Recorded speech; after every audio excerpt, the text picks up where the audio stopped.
It gives people the chance to give up their firearms without being prosecuted for illegal possession. More from Carol Abercrombie. This is part of a national drive to reduce the number of weapons across the country. It follows new laws introduced in the summer, which brought in greater restrictions on people previously convicted of a crime. They're now breaking the law if they possess a weapon. The police want to ensure the firearms don't fall into the wrong hands. David Cameron is facing a possible backbench rebellion when MPs vote on whether or not to retain the European arrest warrant. Some Conservatives fear the policy makes it too easy for UK citizens to be extradited on relatively minor charges. The mother of a man who's thought to have killed a woman in a cannibalistic attack weeks after being released from prison says he wasn't getting the treatment he needed for his paranoid schizophrenia. Matthew Williams died after police used a stun gun to stop him attacking Cerys Yem at a hostel in Wales. The Business Leaders Group, the CBI, is urging the government to do more to improve living standards for working families. It wants free childcare for all children between 1 and 4. Jo Swinson is the Lib Dem Minister for Business, Innovation and Skills. The CBI is right to highlight the cost of childcare as an absolutely key issue for families struggling to make ends meet, and also a key business issue because we need to be making sure that we are properly using the talents of parents in the workplace and not preventing them if they want to be making that economic contribution and working, but find that the cost of childcare is prohibitive. In sport, Lewis Hamilton remains on course to win the Formula One world title despite finishing second to championship rival Nico Rosberg in the Brazilian Grand Prix. Ultimately, it was my mistake, so I made up for it, but lost, obviously cost me the 7 points. But it's OK, we got a lot more points in the next race. And the Hertfordshire driver only needs to finish second in the last race of the season in Abu Dhabi to win the title. And Stevenage were held 0-0 at home by non-league Maidstone in yesterday's FA Cup first round tie, but the Borough do join Milton Keynes Dons, Luton and Wickham in tonight's second round draw. The weather mostly dry with some sunny spells this afternoon, a maximum temperature 14 degrees Celsius, and you can get the latest news and sport online at bbc.co.uk/3 counties. Today on BBC Three Counties Radio. From 9. The JVS Show. With the big phone-in, the hottest topic of the day and your consumer problems. From 12. Nick Coffer. With the living archive from Milton Keynes, talking about the Milton Keynes book, Days of the Great War. From 3. Roberto Perroni. I'm here with a roundup of the day's news, the latest travel and your stories. From 6. Three Counties Sport. With a look back at the weekend's action and taking a look at the grassroots sport across Beds, Herts and Bucks. Today on BBC Three Counties Radio.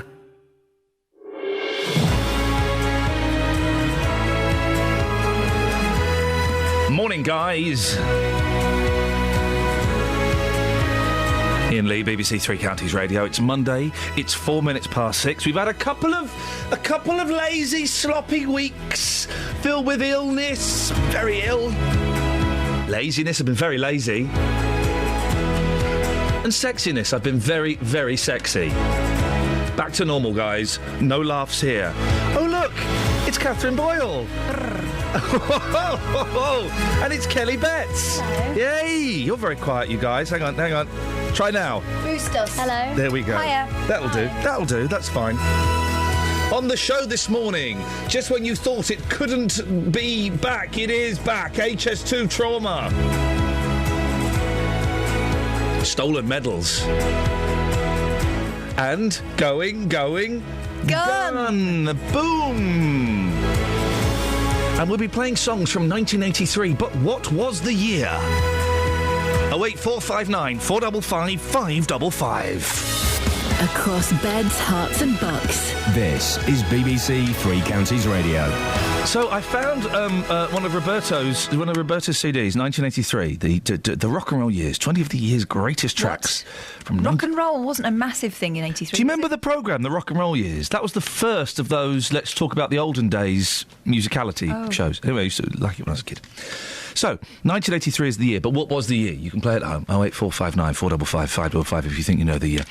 Was it 1943? Interesting, the first song in the computer is this. It's also on the CD, but we're not going to play that one. We're going to play a song that I was actually going to play last week, and I didn't know if it would stand the test of time. Shall we see? Well, I've pre-faded it. It stands the test of time. Well, let's see. Ladies and gentlemen, the Joe Boxers. Do you remember them? No. Oh.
for the sea and the sad ones happy. And you'll be doing the box of beat. And you'll be doing the box of beat, box of beat. And you'll be doing the box of beat, box of beat, box of beat. The box of beat, the box of beat, the box of to the box of beat. The box of beat, the box of beat, the box of to the box of beat.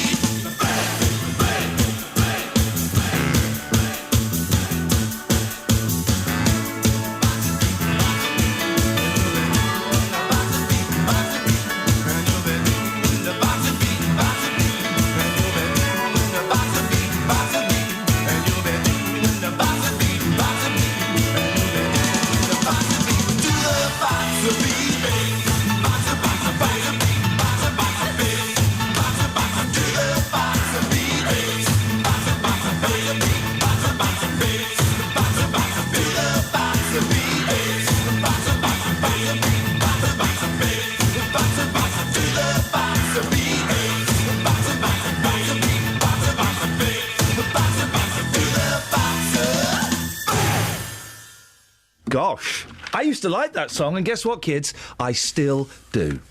Now, residents fighting plans to run HS2 through the Chilterns are being pushed to the brink with cases of depression, insomnia and suicidal thoughts.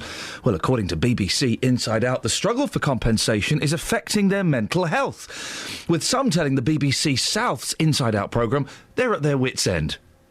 We can talk now to the programme's presenter, John Cuthill. Morning, John. Morning.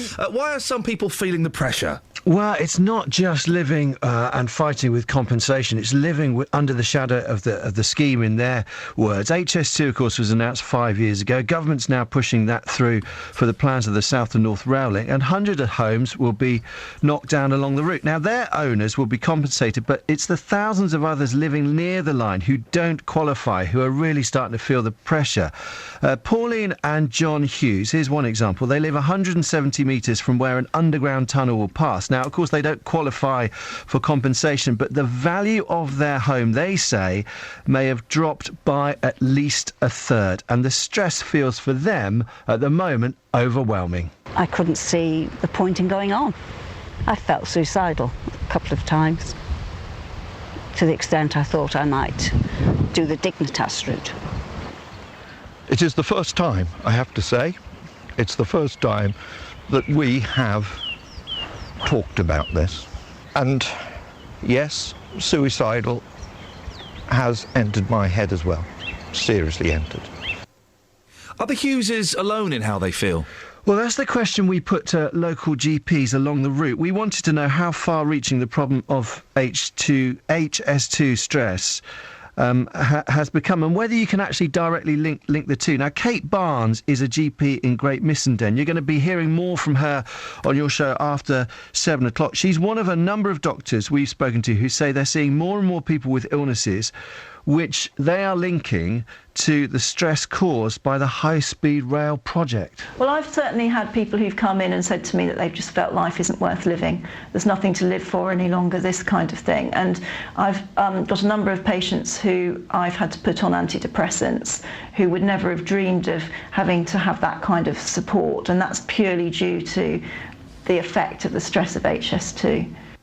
And having dealt with HS2 myself, John, I'm sure they stand up, took this one on the chest and admitted everything that was going on and were happy to talk to you about it. Well, of course, we did approach them for an interview. HS2 Limited, set up, the company, obviously, as you know, set up to deliver the line, says it's acted legally, and that's actually been upheld in court. Now, since 2010, there have been a number of public consultations about HS2, and the issue of mental health has been addressed in something called the Government's Health Impact Assessment, which was published in November 2013. HS2 Limited, however, despite our request, did decline the chance of an interview. There's a surprise, John. So instead, in true style, we got someone else to voice their statement for them, and this is what it said. HS2 will bring real economic benefits for communities up and down the country. However, alongside that, we do recognise the impact on people living close to the line.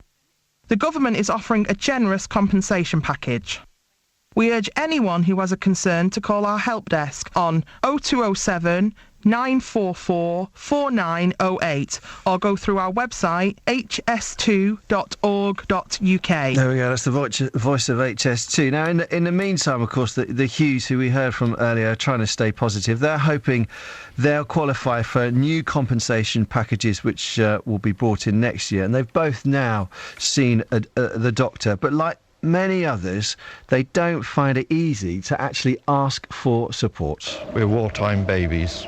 We haven't been brought up to think in terms of you've got to go and seek help, you've got to go and seek therapy, you've got to go and seek a psychiatrist and so on.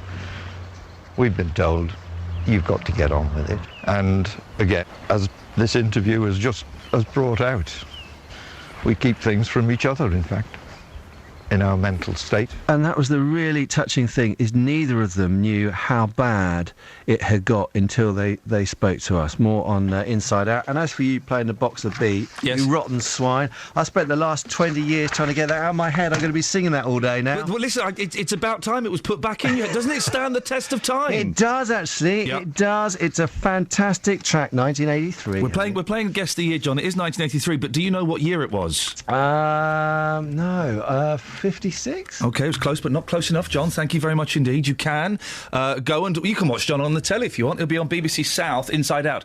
You can get it in our region. You have to go and park in a certain street and wave your aerial in the right direction. Actually, I think you can do it with with the Sky Telly now. You can watch anything. Yeah, I think you can. Technology's great. You can watch anything, anytime, anywhere. Sometimes, if I'm feeling particularly, sad and lonely, I'll watch BBC Look North. Won't. We were in Hull t'other day. Oh, I loved those little inserts. You watched BBC Hull? No, it wasn't BBC. It was the ITV version. Oh, gosh. You know, they do the main news, and then they do... Proper news, then regional opt-out. And now the news where you live. Yeah. She talked proper like that. I thought it was brilliant. She had a fag on. She had a fag on. A pigeon. And a brown ale from a bottle. Wasn't even in a glass. Unbelievable. Isn't Hull... It's easy to not region. No, it's easy to not regions, and I don't like doing it. But Hull is a right old dump, isn't it? I thought it was all right. What? I was expecting worse. Yeah. I thought it was all right. We went and had... People were friendly, weren't they? We went and had 2 paninis and a coffee and a Coke. 25 quid. But we did go to an exclusive bar run by a bloke who looked like a pub landlord. That's what I liked. It's obviously his wife's idea. Let's call it vanilla. Oh, no, it's not my thing at all. Well, now you've just named it. So now we're actually in legal trouble. No, that was the pretend name of it. He was a nice fella. It was nice. I tell you what, guys, let's just diss the rest of the country this morning, shall we? What parts of the country are rubbish? Coventry. Sorry? You can have Coventry. Why? What's your beef with Coventry? I went there once on a rag week thing with university. Yeah. And it was rubbish. 08459 455 555. Let's name and shame the worst parts of the... I know it's got a reason to be rubbish because yes. it got bombed out and that, but it's not sorted itself out since, as far as I'm concerned. OK. Kelly? I don't really think anywhere's that bad. I mean, I live in Luton, so anywhere other than here is wow, when nice. I said let's diss a region, I didn't mean diss where we're broadcasting, you plum. Travel news for beds, cards and bugs. BBC Three Counties Radio. Having a look at the cameras, and it's looking quite quiet out there at the moment. So some roadworks in Hemel Hempstead on Leighton Buzzard Road. They're at Moor End Road, so that could cause some delays later on to your journey. Checking the speed sensors around, and the A413 Amersham Road through Chalfont St Peters looking quite slow southbound. That's on the way towards the M25. Having a look at the M25 and that speed restrictions and roadworks between junction 25 for Enfield and junction 27 for the M11 have all finished now, so there's 4 running lanes in both directions. So that should be running very nicely this morning. And looking at speed sensors, there's no problems at the moment on the M25 and no reports of any problems on the trains. Samantha Bruff, BBC Three Counties Radio. Thank you, Samantha. 6:16, it's Monday the 10th of November. I'm Iain Lee. These are your headlines on BBC Three Counties Radio. Residents fighting plans to build a high-speed rail link which runs through the Chilterns are suffering depression and insomnia, with some having contemplated suicide, according to research by the BBC. Bedfordshire and Hertfordshire police are taking part in a national gun amnesty for 2 weeks from today. And Stevenage driver Lewis Hamilton... I just can't. BBC Three Counties Radio.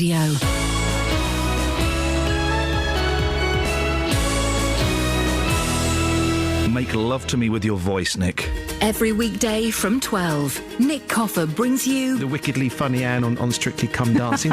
Do you know who the real Anne is? great guests. Yes, the real Anne is an amalgam of all those things. We're all multifaceted. Jasper Carrot's career spans 5 decades. And then you had to wear a bow tie and you had to do jokes about silly Irishmen and mother-in-laws. John Cleese is eating his microphone, aren't you, John Cleese? Great music. Ow! Da-da-da-da-ba-ba-ba-da-da-da. In fact, I don't even think it had the horn part then. Great conversations. I always have said throughout my career, you get me on board, I'll give you 100%. Have you still got it, Billy Ocean? Well, the audience seems to think I have. Nick Coffer, weekdays from 12 on BBC Three Counties Radio. And this is for Terry in Hemel. Morning, Terry!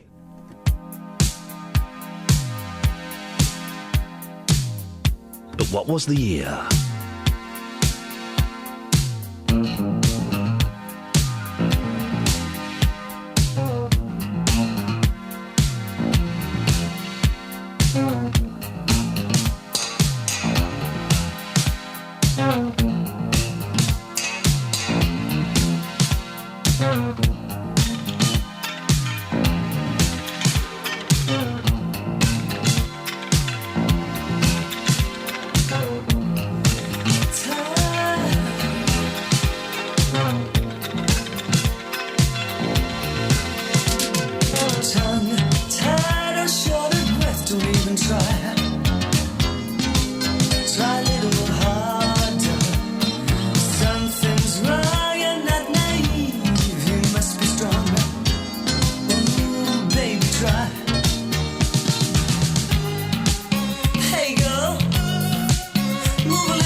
Iain, I like you.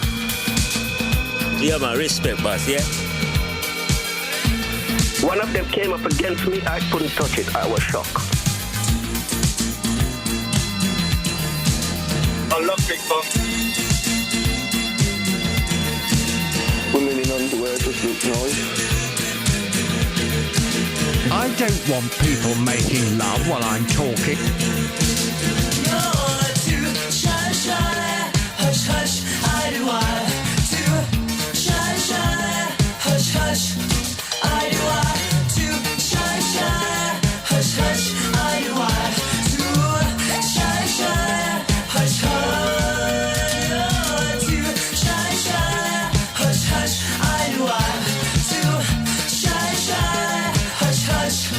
I do I to shy, shy, hush, hush, I do I to shy, shy, hush, hush, I do I. 08459 455 555 is the telephone number. We're playing Guess the Year. It's 1983, but what was the year? Now, Bedfordshire and Hertfordshire Police are taking part in a national gun amnesty from today. I'm always interested in these gun amnesties, gun and knife amnesties, as to whether they'll have any effect. Love to get your thoughts on that, please. Operation Calibre is what it's being called. It'll run for 2 weeks in a bid to attempt to have a real impact on the number of illegal firearms in circulation. Well, it's something that my next guest is pinning his hopes on. Neville Foster's son, Paul, was shot dead last April in Luton. Neville joins me now. Morning, Neville. Good morning. For those people who missed the story, remind us what happened to Paul. Paul was shot dead on April. And it was cold-blooded shoot down. And to be honest, I would like all guns, anyone of illegal guns out there, to hand it into the police, wherever they are. If they can't hand it to the police, just phone the police and tell them where the gun is, and the police come and pick it up. Did Paul's death change your attitude, or has this always been your kind of way of thinking? It changed my attitude. It changed my wife. My wife is completely sick from Paul. From Paul died. She has dementia, and I have to take care of my wife. I am not 100% again since Paul died. Must have been a tough year for you all. Pardon? It must have been a tough year for you all. I respond to that. Do you really think a gun amnesty will work, Neville? Because these people that have got guns, they're not particularly nice people anyway, I would imagine. Are they really going to hand in their weapons, do you think? I think some will hand it in, some will not hand it in. And I suppose if it gets, even one or two guns off the street, that could be seen as a bonus, couldn't it? Big bonus. A big bonus to get all the guns off the street, if it's possible. Paul's murderer has not been brought to justice yet, has he? Not really. How's that investigation going? Do we know? It must be very frustrating. I'm not satisfied. I'm not happy with it. I'm not happy with the investigation. You know. Of course you're not. What do you want to see Bedfordshire Police do, Neville? I want Bedford Police to look into Paul's death, murderer, and get all the information, because there's information out there. What I understand would help bring in the killer for my son, and I don't think the police is working on it very, very carefully. Do you feel, Neville, that they've kind of given up on Paul and your family? Yes, I do. Okay. Neville, I really appreciate your time this morning. Thank you very much. Yeah, thank you very much. Thanks very much for your time. It's Neville Foster. 08459 455 555 is the telephone number.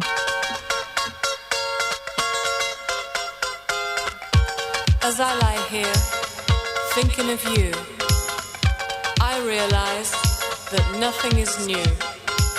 Lying in my bed, thinking of you, I realise nothing is new. You say you love me, but want success. I say you're lying, nothing has changed. This is a sign of the times, peace of more to come. This is a sign of the times, time to be alone. This is a sign of the times, peace of more to come. This is a sign of the times, time to be alone. We're strong in bed, you're weak in love. You give me nothing more than a shove. I walk alone now, thinking of you. I realise now, nothing is new. This is a sign of the times, peace of more to come. This is a sign of the times, time to be alone. This is a sign of the times, peace of more to come. This is a sign of the times, time to be alone. Why do we go on with this useless love affair when it seems to me that you don't really care? I realise now, nothing is new. Time to live my life without you. I sit alone now, wondering about you. I'm living my life, what do you do? You say you want me, but need success. I want your love, boy,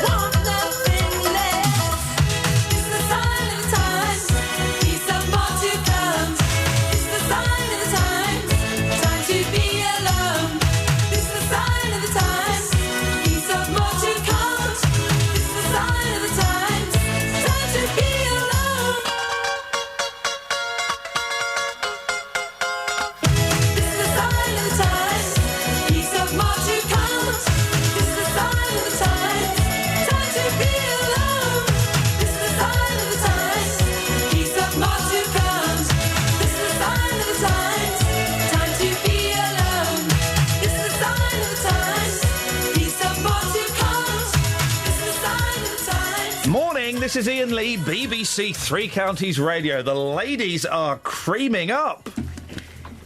Hand cream, lip cream. Hand cream and lip cream. Great. That's great to see. Really fitting the stereotypical image of girls. It's that time of the year. Whereas I'm scratching my plums. Is this your way of asking if we'd pass it over? Yes, please. Would you pass it over? Of course I will. What was the year? 1983. 08459 455 555. And we're dissing the rest of the country. What parts of the country don't you like? Maffin Hanslope has something to contribute to this. Good morning, Maffin Hanslope. He says congratulations on your awards. Hey. Awards. Is the year 1992?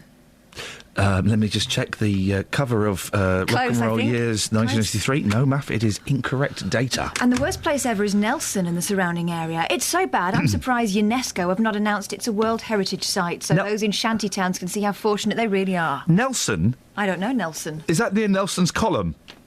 Yeah, probably. I thought that was called Trafalgar Square. Hey, how about that square? Thank you. Travel news for beds, cards and bugs. BBC Three Counties Radio. Having a look in High Wycombe at the A40 Oxford Road, there is roadworks in both directions at Temple Street, and that's looking fine at the moment on the speed sensors, but that could cause some delays as we get into the morning rush. In Roxton, the A1 Great North Road has roadworks going on around the Black Cat roundabout, so that could also get very busy later on this morning. In Bricketwood on the North Orbital Road, it's getting heavy already in both directions around the M25 junction 21A roundabouts, and having a look at the M25 now on the speed sensors, it's building up between junction 21 for the M1 and junction 20 for Kings Langley. No reports of any problems though at the moment on the trains. Samantha Ruff, BBC Three Counties Radio. Across beds, hearts and bugs. This is BBC Three Counties Radio.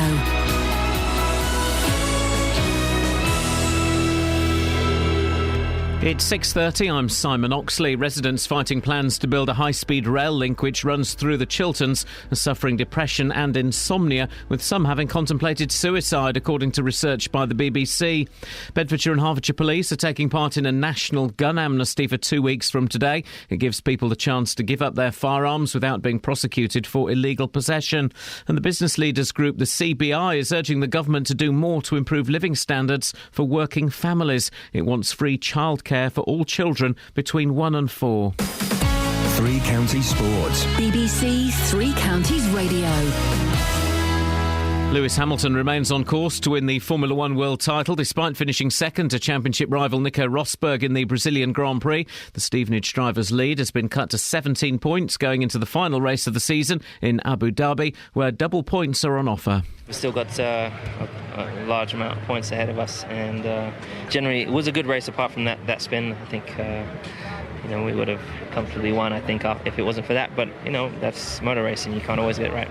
In football, Stevenage drew 0-0 at home to non-league Maidstone in yesterday's FA Cup first-round tie at the Lamex Stadium. They will replay at the Ryman Premier side next week. But the Borough do join Milton Keynes Dons, Luton and Wickham in tonight's second-round draw.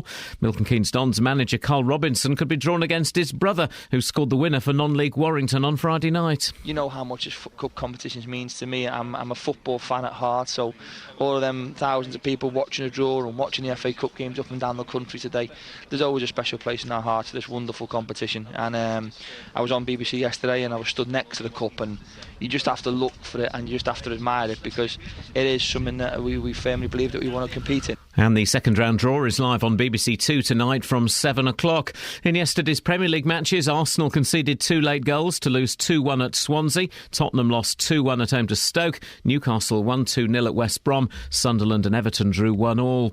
In ice hockey, Milton Keynes Lightning lost 3-2 at home to Swindon last night. And Andy Murray made a losing start to the World Tour Finals in London, losing in straight sets to Japan's Kai Nishikori. BBC Three Counties News and Sport. The next full bulletin is at 7.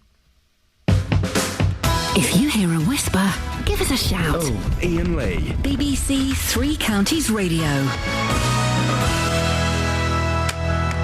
I've not got a vest on. You have. I've got a T-shirt on. Call it that, but it's a vest. It's a T-shirt. OK, well, look. It's a T-shirt. It's that time of the year when the vests come out, and yours is coming out. Bruce Lee made vests cool. Yeah. Bruce Lee! Then my granddad made them stained. Oh, God. Dinner medals. Oh, dear. Pies I have beaten. Why are the best foods so stainworthy? Yeah. Beans. Yeah. Egg. Yeah. Chilli sauce. Yeah. You want chilli sauce? Yeah, of course I do, mate. I'm going to eat this. Spaghetti sauce. Aye. Love it. Love it. I think it's so you don't get away with it scot-free. I think if they're that good, there should be some sort of payback. Kelly's in a funny mood this morning, isn't she? She is, yeah. Kelly, you all right? I am not in a bad mood. All right, mate. I'm just asking. Flipping it. What's her beef? She's so in a bad mood. What is her beef, anyway? I don't know. I look forward to seeing it one day. So let's have a look at the papers. It's 25 years since David Hasselhoff hosted a promptu concert on the Berlin Wall. Is that the opposite of impromptu? Yes, it was very promptu. He loved that, didn't he? He loved it. He straddled the wall. He straddled the wall and it came down, and now we're celebrating 25 years of that David Hasselhoff concert. Well, and of the Berlin Wall coming down, of course, and all the implications for that. I think that's the main thing. Isn't it weird that there was a town in a country in, what would you call this place, Europe, that no one could go in and out of? It's not weird considering what their form was. Well, they were all spying on each other. The Stasi, weren't they? They were all spying on each other, and husbands and wives were spying on their own kind, and it was... Iron Curtain, isn't it? I'd love to go back in time and go in there. Well, you might not come out alive. I want to go to North Korea. Where are your papers? Sorry? Where are your papers? On the same page, though... I've been to Cuba. There's similar things bubbling away there, you know. They do the whole holiday destination stuff, but there is a very definite line over which you may not cross. On the same page, the BBC had to apologise after calling a top international rugby star ballsack. Eh? Welsh lock Jake Ball, 23, appeared under the rude moniker on the BBC Sport website. I thought you were making a reference to the French novelist and dramatist Honoré de Balzac. No, I was talking about... Oh, yeah, that's rude. Why would someone write that? I like rude captions. There should be more rude captions on television. I like it when they put a woman's name under a man's face by accident. That's always a hoot. Here's some great news, guys. Okay. So Bob Geldof is preparing to release a new Band-Aid single 30 years after Do They Know It's Christmas topped the charts. No, hang on a minute. It's not 30 years after that because they did it again, didn't they? No, it's 30 years... after Do They Know It's Christmas topped the charts. Yeah, but then they did Do They Know It's Christmas, the sad version, about, 5 years ago? But then they also did a Stock Aitken and Waterman version. And also, the thing about the Do They Know It's Christmas song... They're not Christians, are they? No, they're Muslims in Ethiopia, so probably not, and if they do, it's irrelevant to them. But I get the sentiment, and the heart was in the right place. OK, so these are the people that are going to be on it. One Direction. I like One Direction. I like some of them. I don't know, I've never heard... I like them. I've never heard any of their songs, but I like the idea of them. I think that they're a very well put together group of young men. Adele. Yes. Ed Sheeran. Florence Welch from Florence and the Machine. Excellent. Well... No, she's excellent. She's excellent. But still... Excellent. But still... No, but mostly excellent, so stop it. Ben Howard. Who? Yeah. Is he the one from Brother Beyond? Oh, that was Nathan. Who I've met Nathan from Brother Beyond, and he's now like an agent for other has-beens. He's a nice lad. Band-Aid 2, that was who's it. Ben Howard? Is Ben Howard the one from the 911? If only we had a young person we could ask. Ben Howard is brilliant. Thank you very much indeed. Oh, brilliant, Ben Howard, that one. Band-Aid 2 in 1989 featured Jason Donovan, Kylie Minogue, Sir Cliff Richard. Band-Aid 20 in 2004 featured Sir Paul McCartney and Dizzy Rascal. Oh yeah, that was a sad one, wasn't it? They're all sad because it's about starving people. Well, I know, but one of them was rather jollier than the rest. Feed the world. Boom, bam, boom. It was good, but was it better than We Are the World? It was better because it's British. We are the children. All right, Stevie Wonder. You're doing the Stevie Wonder dance. Can't help it when you do that song. Doing the Stevie Wonder. How many other people have got their own... We've done bands that have their own walks, Madness, Genesis, The Monkees. How many bands have their own dance? OK, let's Stevie Wonder's got his own dance. Los Del Rio. Who? The Macarena. Hey! Dale tu cuerpo alegría, Macarena, que tu cuerpo pa darle alegría cosa buena. That one. OK. What about the Shads? The Shads had their own dance? Well... Who did this one? The Shads. Who are the Shads? Cliff Rich and the Shads. No, they did this. Oh, and That's the Shads. And Status Quo, actually. But I would consider that a walk. Yeah. That's in bands that have a walk. That's a box step. That's a box step. Oh, they sang Tiger Feet, and that was the dance. Tiger Feet, we'll have that. Was it Sweet or Mud? Mud. Sure. Mud. It was Mud. What bands, stroke artists, have their own dances? 08459. Rick Astley. What dance did The he Rick have? Roll. What? The Rick Roll. Oh, he's such a... 084... Oh, is that what that is? Yeah. 08459 455 555. We really are going to have a lot of fun with that. Well, we might. Shall we have a song? Yeah. OK. 1983. What was the year?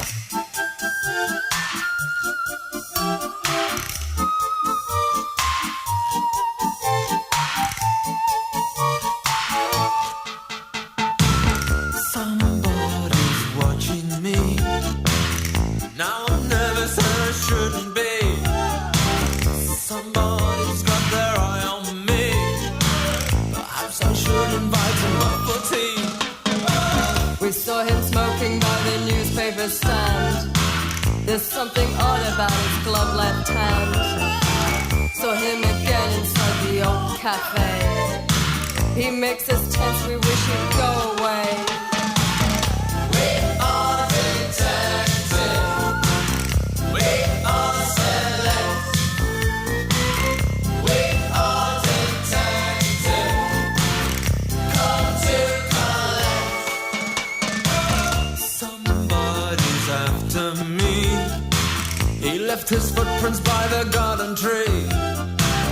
Last night when I got home, I got the feeling I was not alone. Someone is on our tail. We think they're opening up our morning mail. And now each time the telephone rings, we think of frightening things.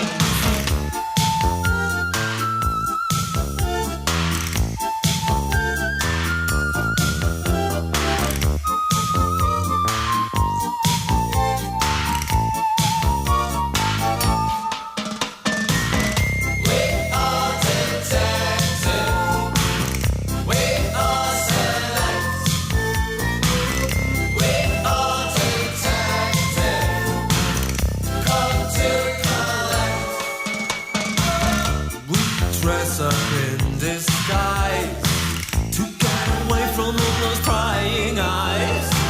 Our friends all think we're mad, but we know better 'cause the spy is bad.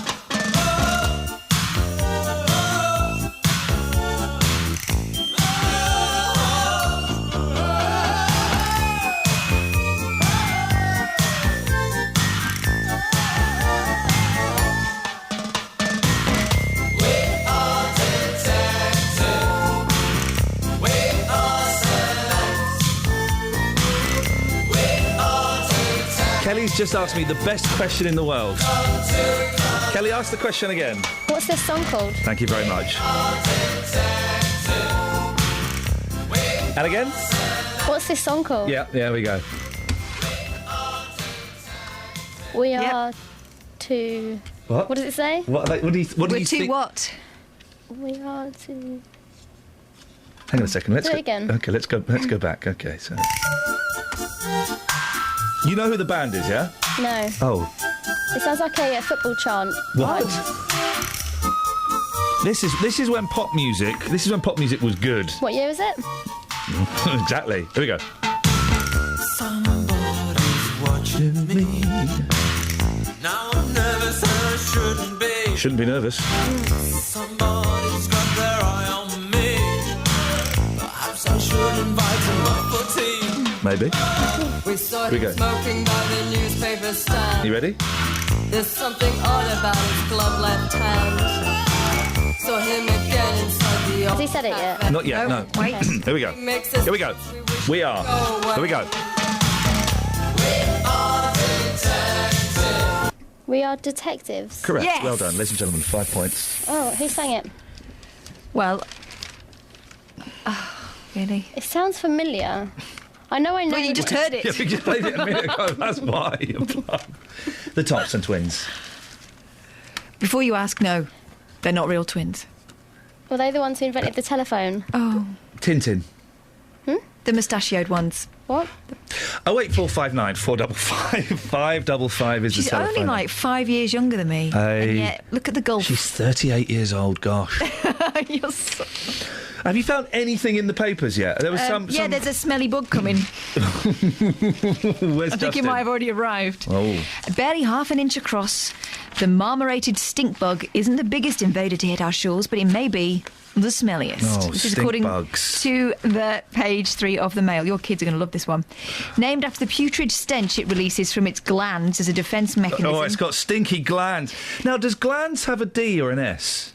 A D. Is the other one something rude? Yes. Is it? Yes. I did not know that. That old woman on Facebook is always having a go because she says the show's too rude. Well, you're right this morning. Biological differences. There's one. Oh, yeah, go on, carry on. I've got an email. Named after the putrid stench it releases from its glands as a defence mechanism, the bug is terrorising the United States. I don't think they are terrified of that. I think they've got other things on their minds at the moment. But it's also been spotted in Switzerland, France and Italy. Biologists say it will inevitably invade Britain. Well, judging by the stench coming off of your pits today, it may already be here. We are dissing places around the country, and you've dissed Coventry. Yeah. You all right? Mark says, it's got to be a first. I have to disagree with Catherine. Ooh. Fresh. Put that down. But I like Coventry City, and I go up there 4 times a year. Well, that suggests you do like it more than I do. I quite like I've been once. Coventry's all right. It's better than Hull. No. Yeah. Hull had character. Salford? Well, I mean, Salford is my Don't keep saying hometown. it. And I love the people there, and it has a certain charm to it that maybe isn't obvious when you first start. You talk about stink bugs. Oh no, come on. Salford, innit? Oh, hang on, that's what are you doing? You talk about stink bugs. Mm. Oh, come on. Oh, come on. You talk about stink bugs. Oh, come on. Well, Salford's... I can't remember what I said. I think you just said Salford, innit? Oh, Salford, innit? You talk about stink bugs. Oh, come on. Oh, Salford, innit? Travel news for beds, cards and bugs. BBC Three Counties Radio. Having a look at the speed sensors on the M1 southbound, and it's very slow at the moment between junction 12 for Flitwick and 11 for Dunstable Road. In Bricketwood, the A405 North Orbital Road's very heavy at the moment around the M25 junction 21A roundabout. And having a look at the M25, it's building up around junction 21 for the M1 and junction 20 for Kings Langley. Elsewhere, in Chalfont St Peter, there is gas mains works going on at the High Street, and that means it is looking quite slow on the approach to there southbound towards the M25. And it's also, well, looking at the M40, there's no delays at the moment, and it's all moving well, looking quiet on the cameras there. But on the trains, Great Northern have possible delays between Welham Green and Hatfield. That's because of emergency engineering works going on. Why? It's BBC Three Counties Radio. Why? 6:46, Monday, the 10th of November. I'm Iain Lee. These are your headlines on BBC Three Counties Radio. Residents planning to build a high-speed rail link which runs through the Chilterns are suffering depression and insomnia. That's according to research by the BBC. Bedfordshire and Hertfordshire police are taking part in a national gun amnesty for 2 weeks from today. And Stevenage driver Lewis Hamilton remains on course to win the Formula One world title despite finishing second in the Brazilian Grand Prix. Beds, hearts and bucks weather. BBC Three Counties Radio. Good morning. It's a bit of a mixed bag of weather this week. This morning, for example, it should be dry and clear for most of us. We have 1 or 2 showers just working their way down through Milton Keynes at the moment. They're not amounting to too much. 1 or 2 mist and fog patches the further north you are in Bedford as well. But elsewhere, it does look quite a clear start to the day. So we should get some brightness around first thing. Now, these showers could come and go through the course of the morning, but looking likely we're going to stay predominantly dry. The wind is going to start to pick up though as we head through the afternoon, and temperatures likely to get up to around 13, maybe 14 Celsius. So overnight tonight, the cloud will increase. Get 1 or 2 clear spells at first, but the cloud will increase as the breeze picks up. This is going to help keep the temperature relatively mild. Most of us staying in double figures. 1 or 2 of us, more rural spots, dropping down to around 8 Celsius. So yes, temperature's not dropping down down too far from the daytime temperatures. Throughout as we head towards dawn tomorrow morning, could see 1 or 2 spots of rain and light showers, especially towards the west. Parts of Buckinghamshire likely to see that at first. It's going to stay breezy through tomorrow, some hazy sunshine and a maximum temperature of 13 Celsius. Three Counties Sport isn't just about hearing your team in action. Feels a famous victory here! What drama we've had! It's about the managers. You've got to make the most of your openings, and we perhaps haven't done that, and haven't done it so far this season, if I'm honest. The players. We know we need to be better. We're not being complacent. We'll find a solution that will get us playing how we was last season, and how the fans expect us to be playing. And the fans. I'm getting seriously concerned we could end up back where we started. Every day, we bring you latest news on your local team. Wycombe Wanderers remain 5th in League 2 after a 0-0 draw with Bury. Stevenage lost 3-2 at home against York. Three Counties Sport, keeping you up to date with Luton, Watford, MK Dons, Stevenage and Wycombe every day of the week on BBC Three Counties Radio. Football. Justin. Hey, boss, good morning. Fella. Yeah. We're playing Guess the Year this morning. I'm going to play you a song. All the songs have been from 1983. I'm going to play you a song. I want you to guess the year. Okay. You up for it? I'm up for it. Here we go.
Who the hell's Jason Orange?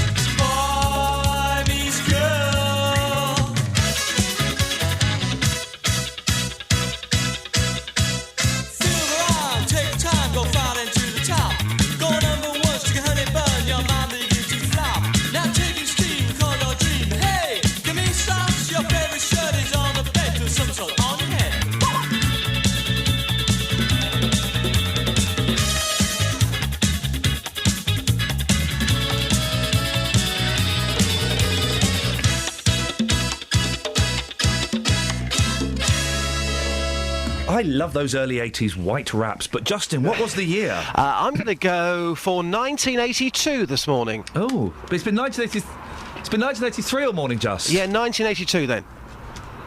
Gosh, he's very sure of himself, isn't he? He's very sure of himself. It's been 1983 all morning, Just. Yeah, 1982. Kelly, I'm holding a CD in my hand. What year does that CD say? 1983. No. The other one. Oh, 1961. No, the other one. Just read the number. I thought it was. Hang on. 1981, mate. 1981, mate. 1981, mate. Yeah. I pwned you. You have. I've humiliated you. Fair play. Okay, I've hands pulled up. down your... I've loosened your belt. Yeah. Undone the top button. Unzipped your fly. No, I'm enjoying this. Pull down the trousers. Oh, okay. Pull down your pants. Yep. And spanked you. Ooh. On the air. Lovely. Little spanking there, Dealey. Yeah, I enjoyed it. Give me your Saturday show now. I've won it. No, you haven't. Shut up. Dealey, how does that make you feel as a person? It doesn't make me feel very good. No, it wouldn't. Couple of things to talk about, Dealey. Yeah. Well, do you want to do the cigarettes first? Or do the cigarettes first? Tonight they're going to show someone smoking on telly for the first time in 49 years on an advert. Wow. An advert will tonight become the first for nearly 50 years. Okay, 49, 50 years. 49 is nearly 50. Yeah, True. by showing a woman using an e-cigarette. Oh, cigarette smoking joking. banned in TV adverts in 65, but a change in the rules now allows cigarettes to be shown being smoked e-cigarettes, despite fears children will be encouraged to try them. I can tell you something now. If my kids see that, they'll want to have a go. Of course they will. Because it looks funny.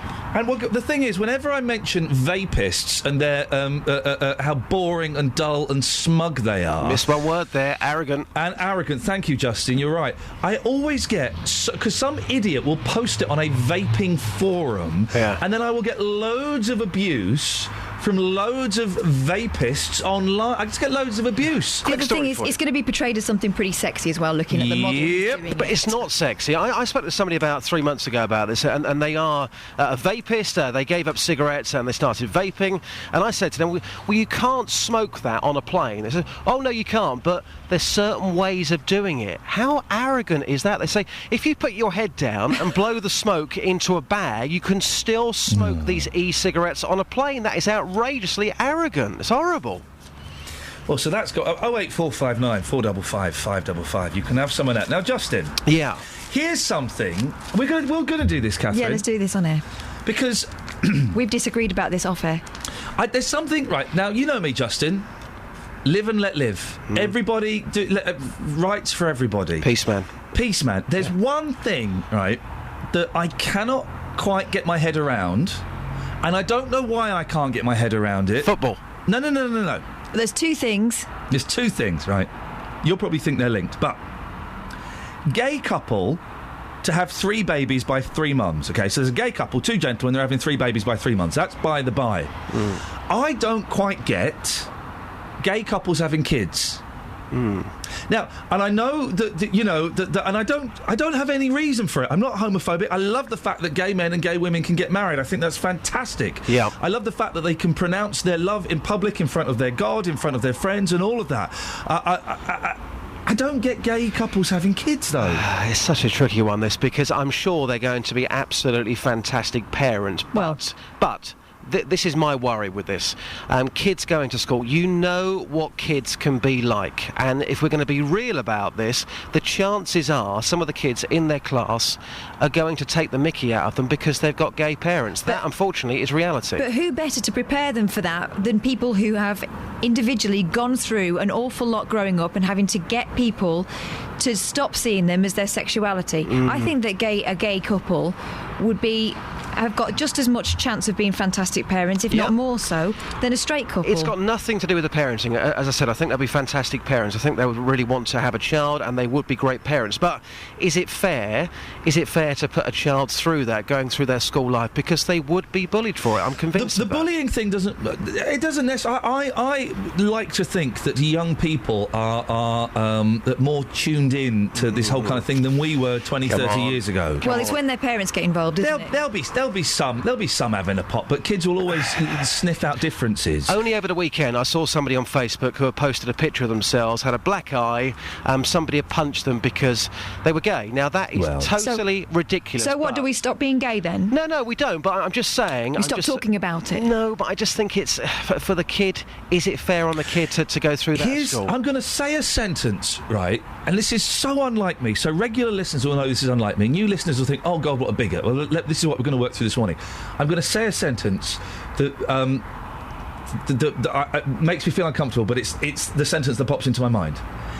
It's not natural, and it's literally not natural for gay parents, for gay people to have kids. So you don't like the idea of 2 mums either?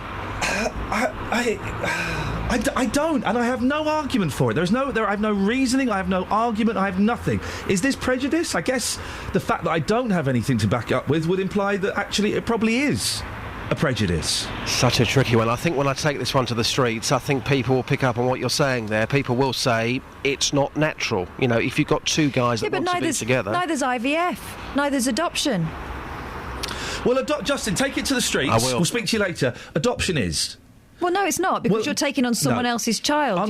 There is a kid that is unwanted for whatever reason, and so... Yeah, but what I'm saying is, and I'm not saying it's a bad thing, what I'm saying to you is, if you look at it, there are two people who wouldn't have children ordinarily, so it's sort of bypassing the laws of nature by going outside that. But yeah, I can kind of see So that. would you mind a gay couple adopting?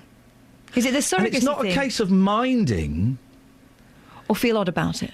I feel odd about it. And this is me being completely honest. And there'll be people listening going, oh, you horrible homophobic bigot. And there'll be other people who I normally wouldn't identify with going, yes, at last he's saying what normal right-thinking people... I'm sure there might be some homosexuals out there who are listening to this and thinking, I don't fancy it either. Can we try and work through this? I'd like to either have changed my mind by 9 o'clock or have a better understanding of why I'm feeling the way I'm feeling. Because I haven't got an argument for it. 08459 455 555. Travel news for beds, cards and bugs. BBC Three Counties Radio. In Beaconsfield, Amersham Road's building up southbound on the approach to London Road.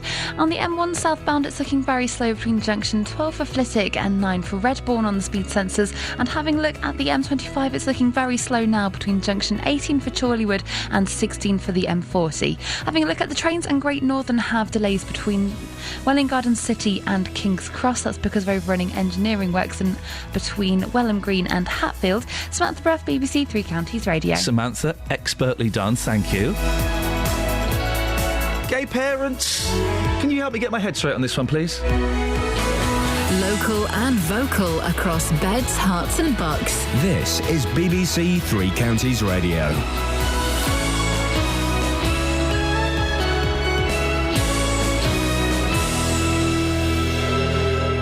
It's 7 o'clock. I'm Simon Oxley. The headlines: HS2 stress for Buckinghamshire residents. Luton father welcomes gun amnesty. And Stevenage driver still on course for Formula One world title. BBC Three Counties Radio. Residents fighting plans to build a high-speed rail link which runs through the Chilterns are suffering depression and insomnia, with some having contemplated suicide, according to research by the BBC. They say the struggle for compensation and the disruption to their lives has affected their mental health. HS2 Limited says a generous compensation package is being offered.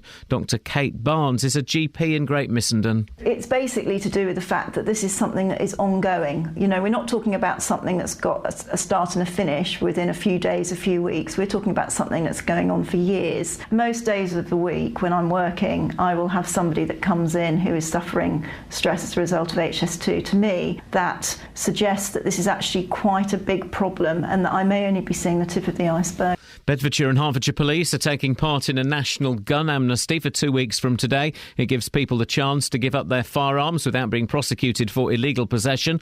Neville Foster's son Paul was shot dead in Luton in April last year. He welcomes the amnesty but told this programme more could be done. A big bonus to get all the guns off the street if it's possible. Paul's murderer has not been brought to justice yet, has he? There's information out there would help bring in the killer for my son. And I don't think the police is working on it very, very carefully. David Cameron is facing a possible backbench rebellion when MPs vote on whether or not to retain the European arrest warrant. Some Conservatives fear the policy makes it too easy for UK citizens to be extradited on relatively minor charges. Plans to develop land north of Luton are being made public today. They include thousands of homes and a new road linking the M1 and the A6.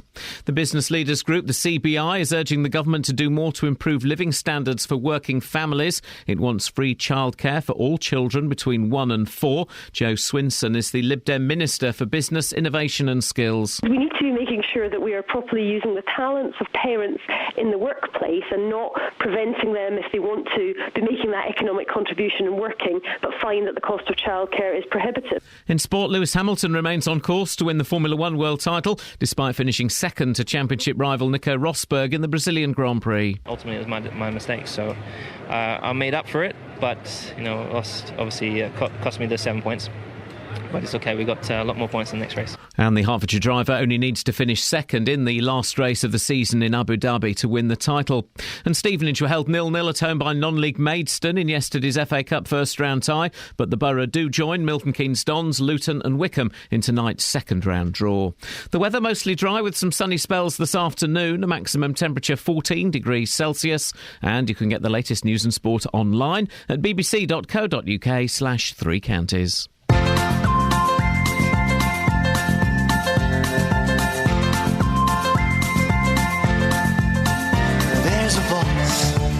On calling me down the road is where I'll always be. Every stop I make a new friend. Can't stay for long, just turn around and I'm gone again. Maybe tomorrow I'll wanna settle down. Until tomorrow I'll just keep moving on down this road that never seems to end. When your adventure lies just around the bend. So if you want to join me for a while, just grab your hat, come travel light, that's hobo style. Maybe tomorrow I'll want to settle down. Until tomorrow, the whole world is my home. So if you want to join me for a while, just grab your hat, come travel light, that's hobo style.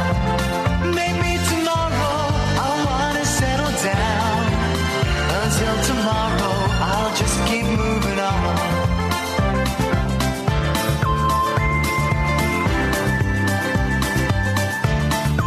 You can do it right now, please.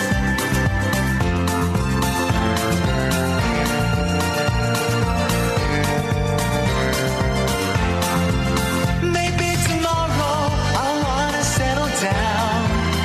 Until tomorrow, I'll just keep moving on.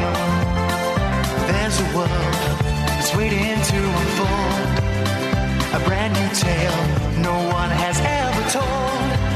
We've journeyed far, but you know it won't be long. We're almost there and we paid our fare with a hobo song. Maybe tomorrow I'll wanna settle down. Until tomorrow, I'll just keep moving on. So if you wanna join me for a while, just grab your hat, come travel light, that's hobo style. Maybe tomorrow I'll find what I call home. Until tomorrow, you know I'm free to roll.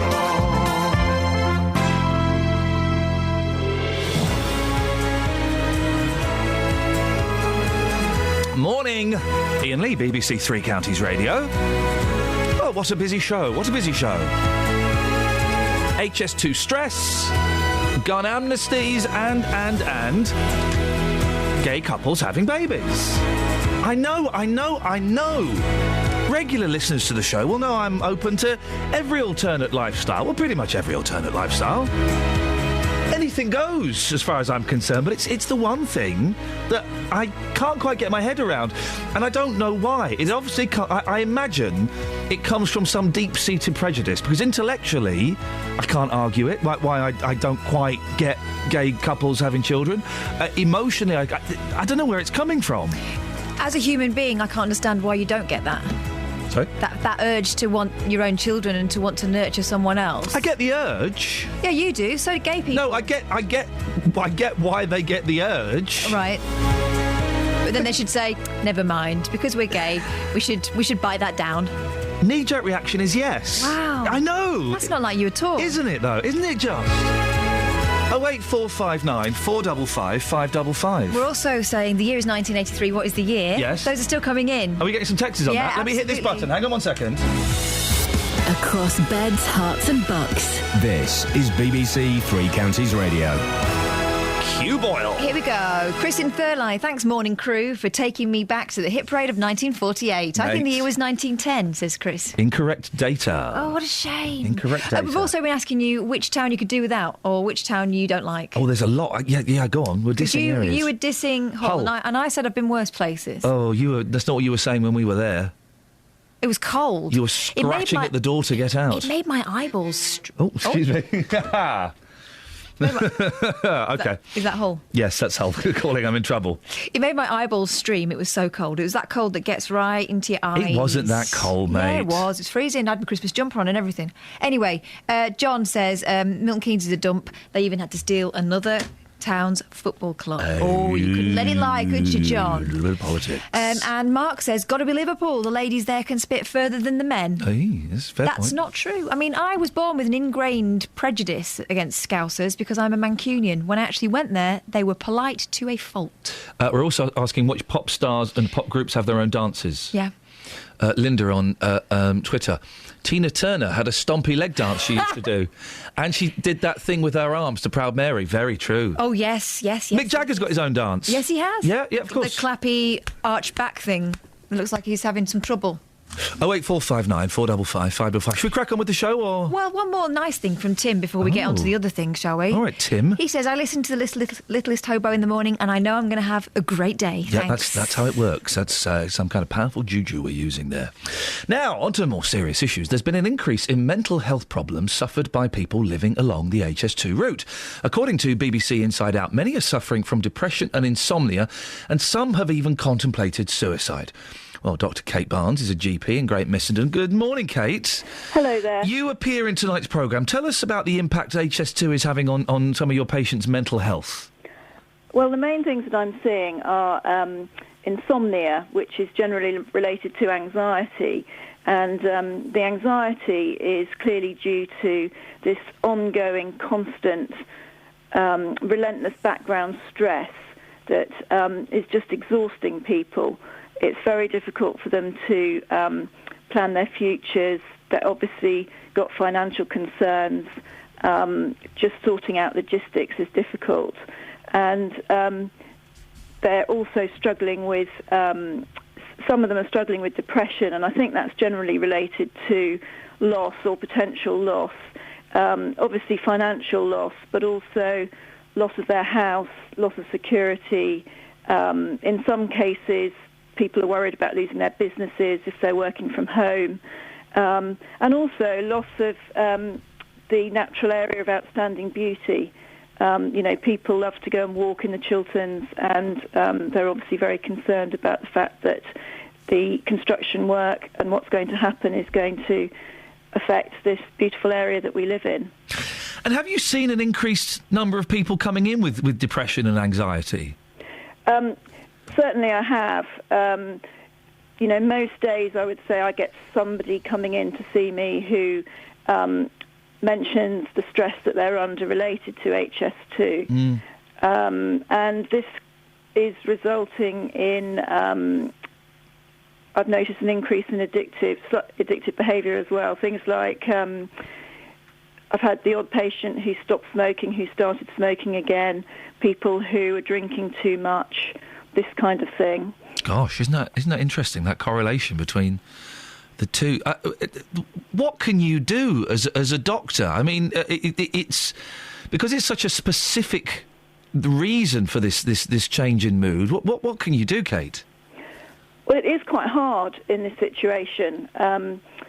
I see a lot of patients with anxiety, and generally I feel I'm quite confident at knowing how to deal with their anxiety. But here we're obviously talking about something that's it's really quite difficult to reassure patients about, that everything is going to be okay. When I hear that they're losing their homes and, for example, they've somewhere they live for a long time, a garden they've lovingly tended. My concerns about, I've got quite a large elderly population, and they're feeling very vulnerable. Concerns, for example, about if they become ill once the construction work starts, How are they going to get down to surgery? I would imagine a lot of the people that I've spoken to on this show who are worried about this, a lot of these fears are real fears of things that may actually happen. And I make up that with depression and anxiety, quite often the fears aren't real, or it's a chemical imbalance. There's something that you can treat and you can work with either through medication or through talking therapies. I guess those two options don't necessarily work with this, do they? Well, biochemical support can be helpful, and I have used it in certain patients. But as you say, what's difficult in this situation is the fact that this is an unrelenting stress. This isn't something that comes to an end in a few weeks. We're talking about something that's clearly going to be going on for years. So I think that makes it far more challenging for me as a GP to treat. And, I'm finding it quite challenging myself. We heard from one woman earlier on who appears in the show tonight who has even contemplated suicide. Have you heard stories like that? I've had the odd patient who said that they're not sure that life is worth living anymore. Wow. Yeah. And so, it is a concern. I think it's one of those things that I'm very aware of as a GP. Interestingly, where I live myself, I'm not personally affected by HS2. And I think that it's one of those things that's maybe off people's radar if they're not actually living in an area that's affected by it. But clearly, because I'm working in that community as a GP and I see people in a confidential setting, I'm very aware of the dramatic impact that it's having on my patients. And it's important for me. I feel I have to be an advocate for them. Kate, I really appreciate your time this morning. Thank you very much. OK. Thank you. It's Dr Kate Barnes, a GP from Great Missenden.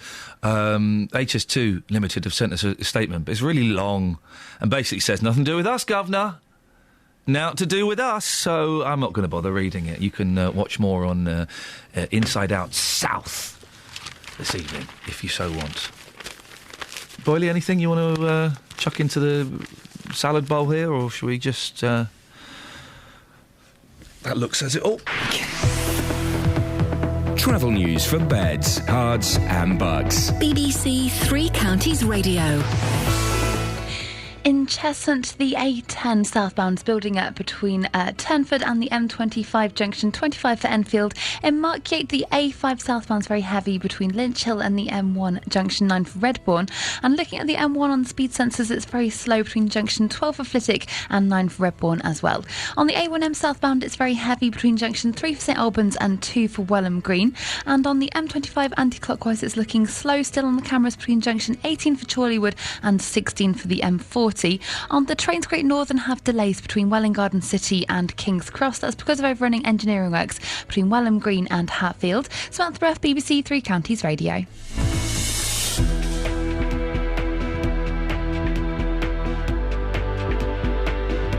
Thank you, Samantha. It's 7:15. It's Monday, the 10th of November. I'm Iain Lee. These are your headlines on BBC Three Counties Radio.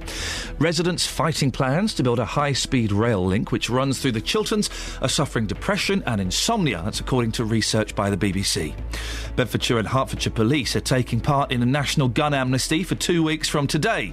And Stevenage driver Lewis Hamilton remains on course to win the Formula One world title despite finishing second in the Brazilian Grand Prix. BBC Three Counties Radio.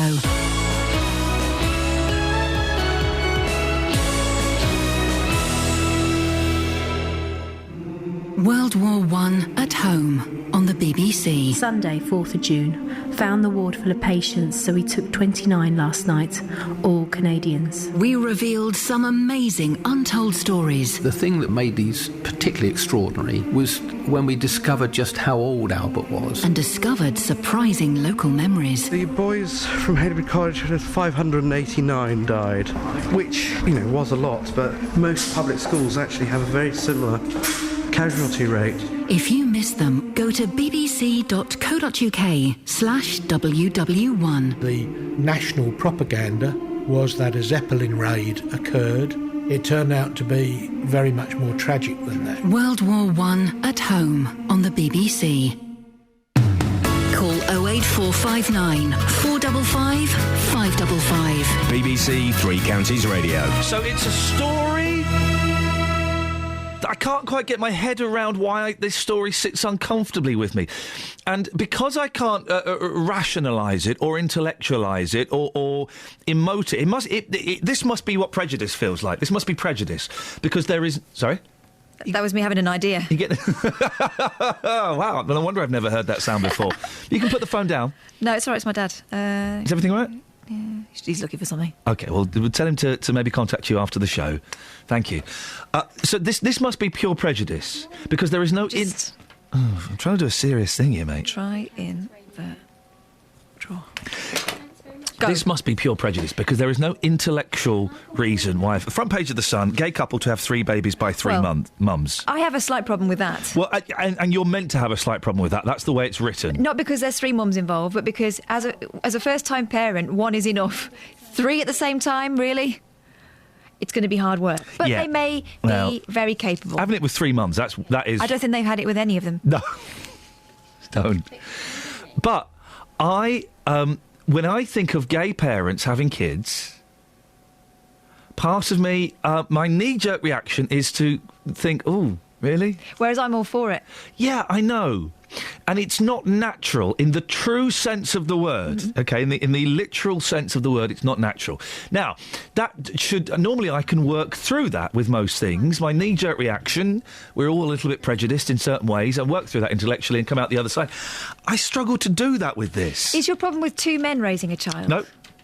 2 men, 2 women. It's the... OK, so 2 men, 2 women.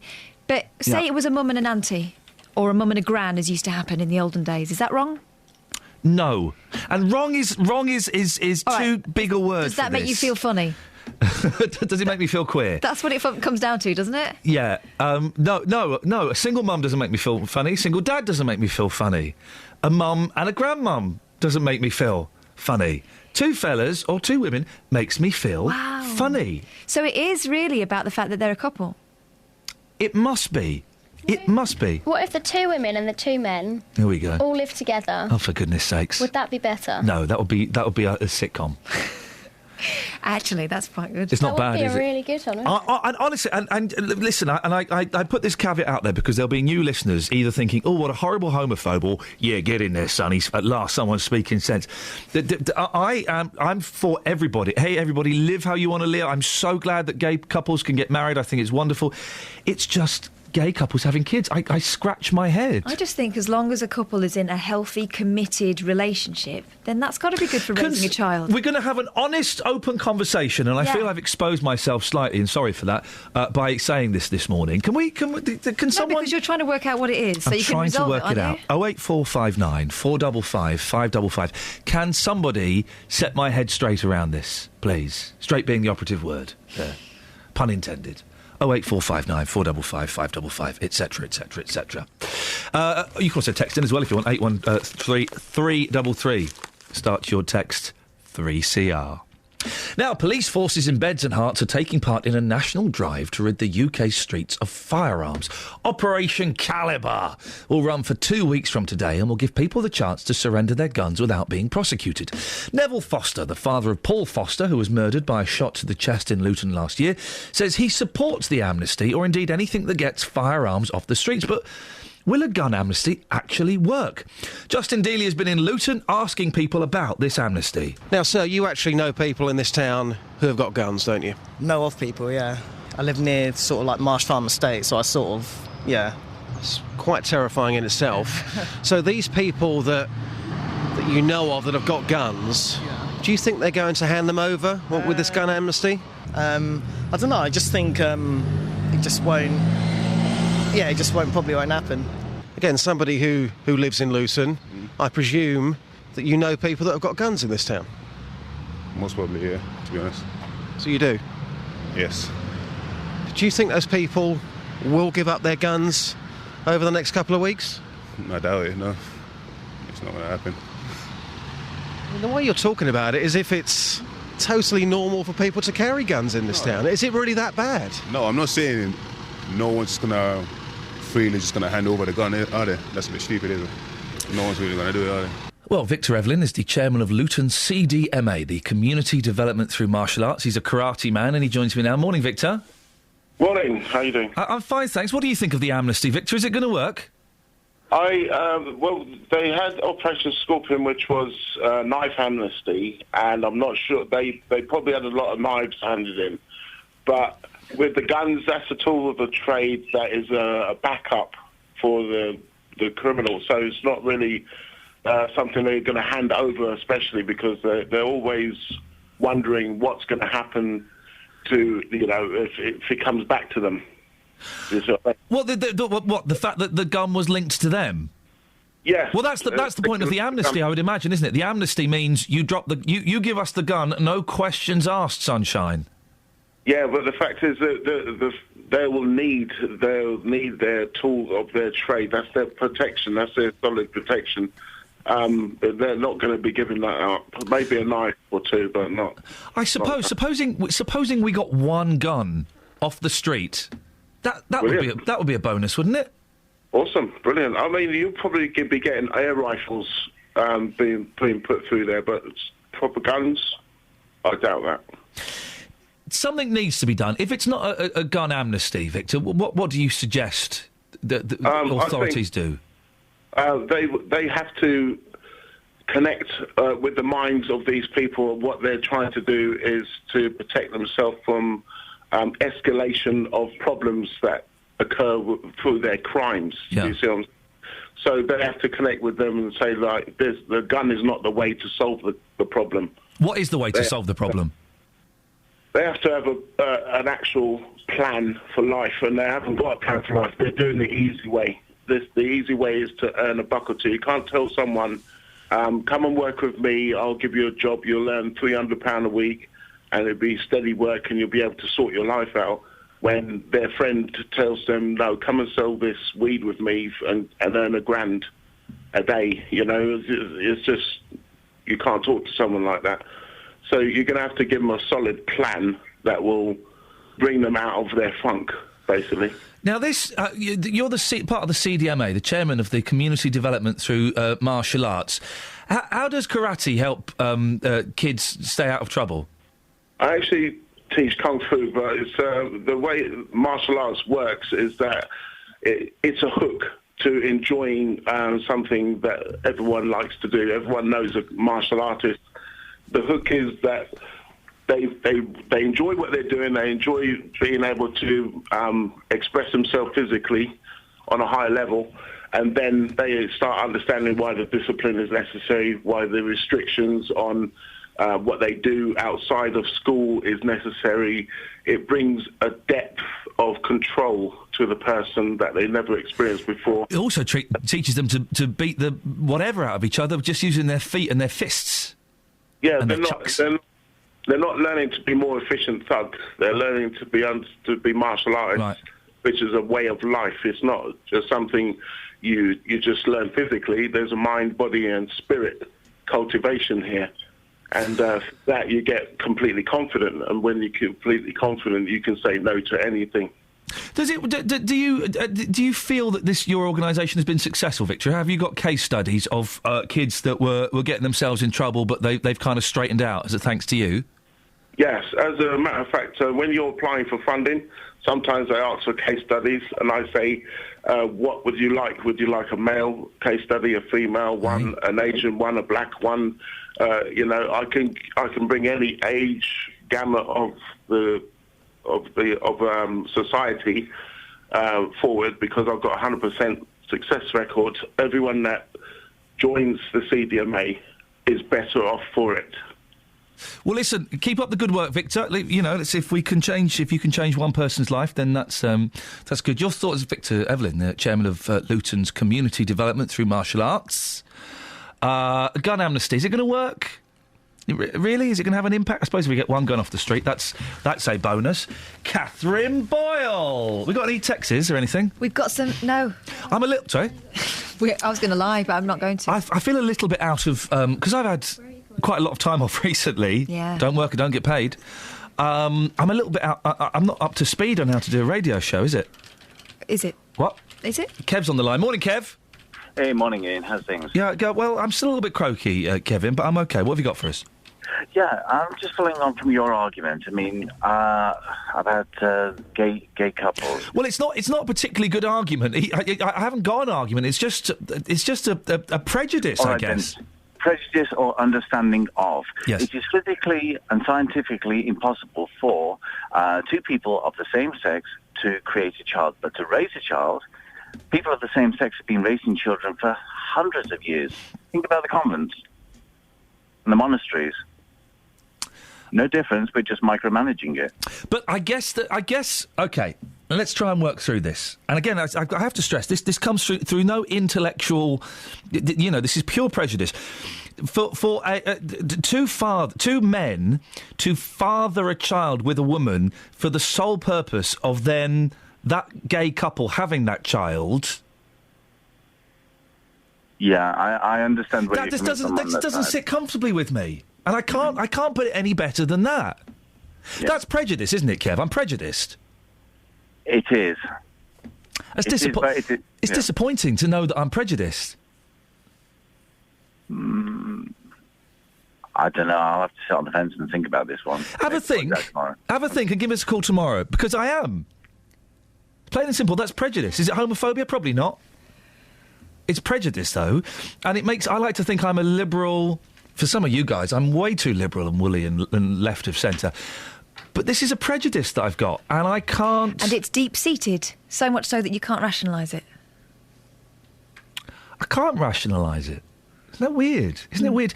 We don't like to admit... I see this as a weakness. We don't like to admit that we are weak and we have weaknesses. And we like to think that we are... It's 2014 and we can intellectualise and we can...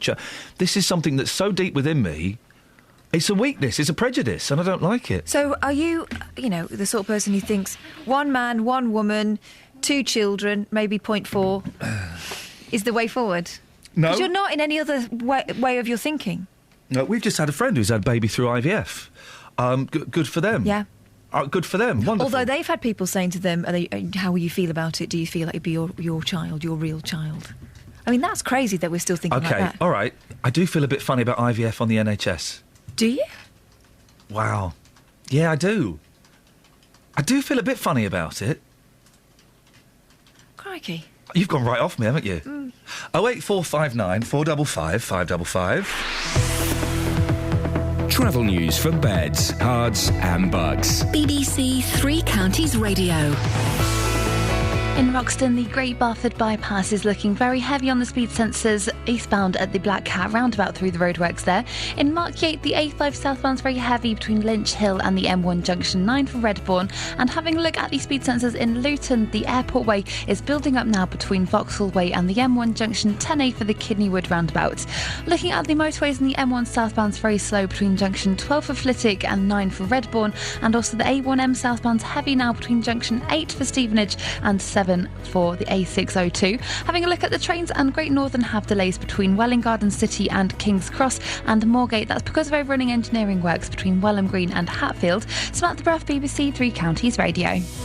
Across beds, hearts and bugs. This is BBC Three Counties Radio.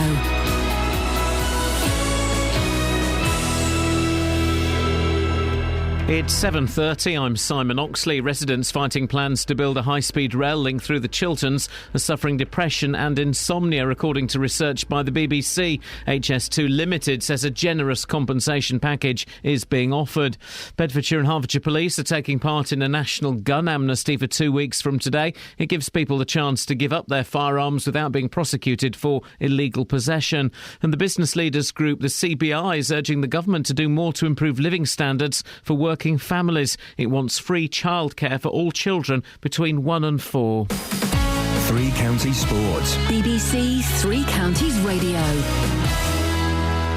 Lewis Hamilton remains on course to win the Formula One world title despite finishing second to championship rival Nico Rosberg in the Brazilian Grand Prix.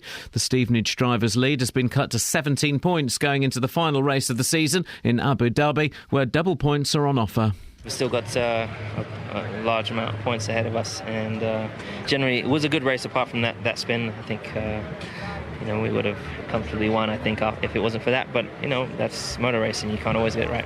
In football, Stevenage drew 0-0 at home to non-league Maidstone in yesterday's FA Cup first-round tie at the Lamex Stadium. They will replay on the Ryman Premier side's artificial pitch next week. But the Borough do join Milton Keynes Dons, Luton and Wickham in tonight's second-round draw. Luton manager John Still says a cup run can be combined with a promotion push. I think so, yeah, I do. I don't think there's necessarily room for 4 cup competitions, to be honest. I think it's a bit difficult, but the FA Cup and the league, are full attention, 100%. And Milton Keynes Dons manager Carl Robinson could be drawn against his brother, who scored the winner for non-league Warrington on Friday night. Let's just not give up. No, listen, regardless who it is, I just want to play in the next round of the cup competition, and it'd be nice to play against them, obviously. I'm not too sure my mum and dad would be too happy about that.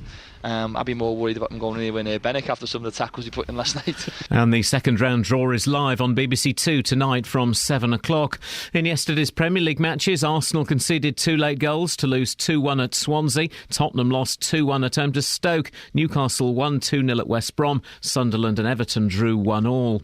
In ice hockey, Milton Keynes Lightning lost 3-2 at home to Swindon last night, and Andy Murray made a losing start to the World Tour Finals in London, losing in straight sets to Japan's Kai Nishikori. BBC Three Counties News and Sport. The next full bulletin is at 8. Call 08459 455 555. BBC Three Counties Radio. Right. So, after having a couple of weeks of sort of not really being here, being a part-timer, we've dived in? Dived. We dove in? No, dived. We've dived in straight to the deep end. Mm-hmm. Front page of The Sun, gay couple to have 3 babies by 3 months, all within 7 months. Well, that's just greedy. And crackers. That is crackers. They've got a map of who's who in here. So, Mum Becky introduced the pair to Bex. Oh, so one's called Becky and one's called Bex. She's now pregnant with Daryl's baby. Mum Bex is Becky's sister-in-law. She's carrying Daryl's tot. Oh, dear. And Mum Victoria, Bex's best mate, she's pregnant with Luke's child. Greedy, isn't it? Well, I just think, for your first time, if you can avoid having more than one, you're probably better off. Now, this is a slightly different story, but it's got me thinking that I have a prejudice within me. We don't like to admit that we have prejudices. We all like to think that we're, live and let live, everything's fine. And, if I hate people from a certain country, I'm not prejudiced, I have a reason for it. If I hate gays, I'm not prejudiced, I have a reason for it. If I hate Christians or Muslims, I have a reason for it. I have no reason for not sitting comfortably with gay parents. But for the most part, you're the sort of person who, when they recognise that, you try and sort of talk your way around why you feel like that and talk yourself out of it. And I can't with this. I can't. Gay people can get married. Wonderful, brilliant. I remember arguing with someone on Sky about it, how it's a wonderful, wonderful turning point. It's gay parents. And I have no reason for it. I've thought about this long and hard, and I really considered whether I should say this on the radio today. And we talked about it upstairs, and we decided that I would have this conversation. There is no logical reason for it. It's not the usual. Justin Dealey was talking earlier on about the kids getting bullied at school. I'm not worried about that. I'm not worried about the parents are going to be paedophiles because they're gay. That's not the concern. I'm not worried they're going to be brought up badly. That's not the concern. I have no reason for it. You just feel funny about it. It's a prejudice.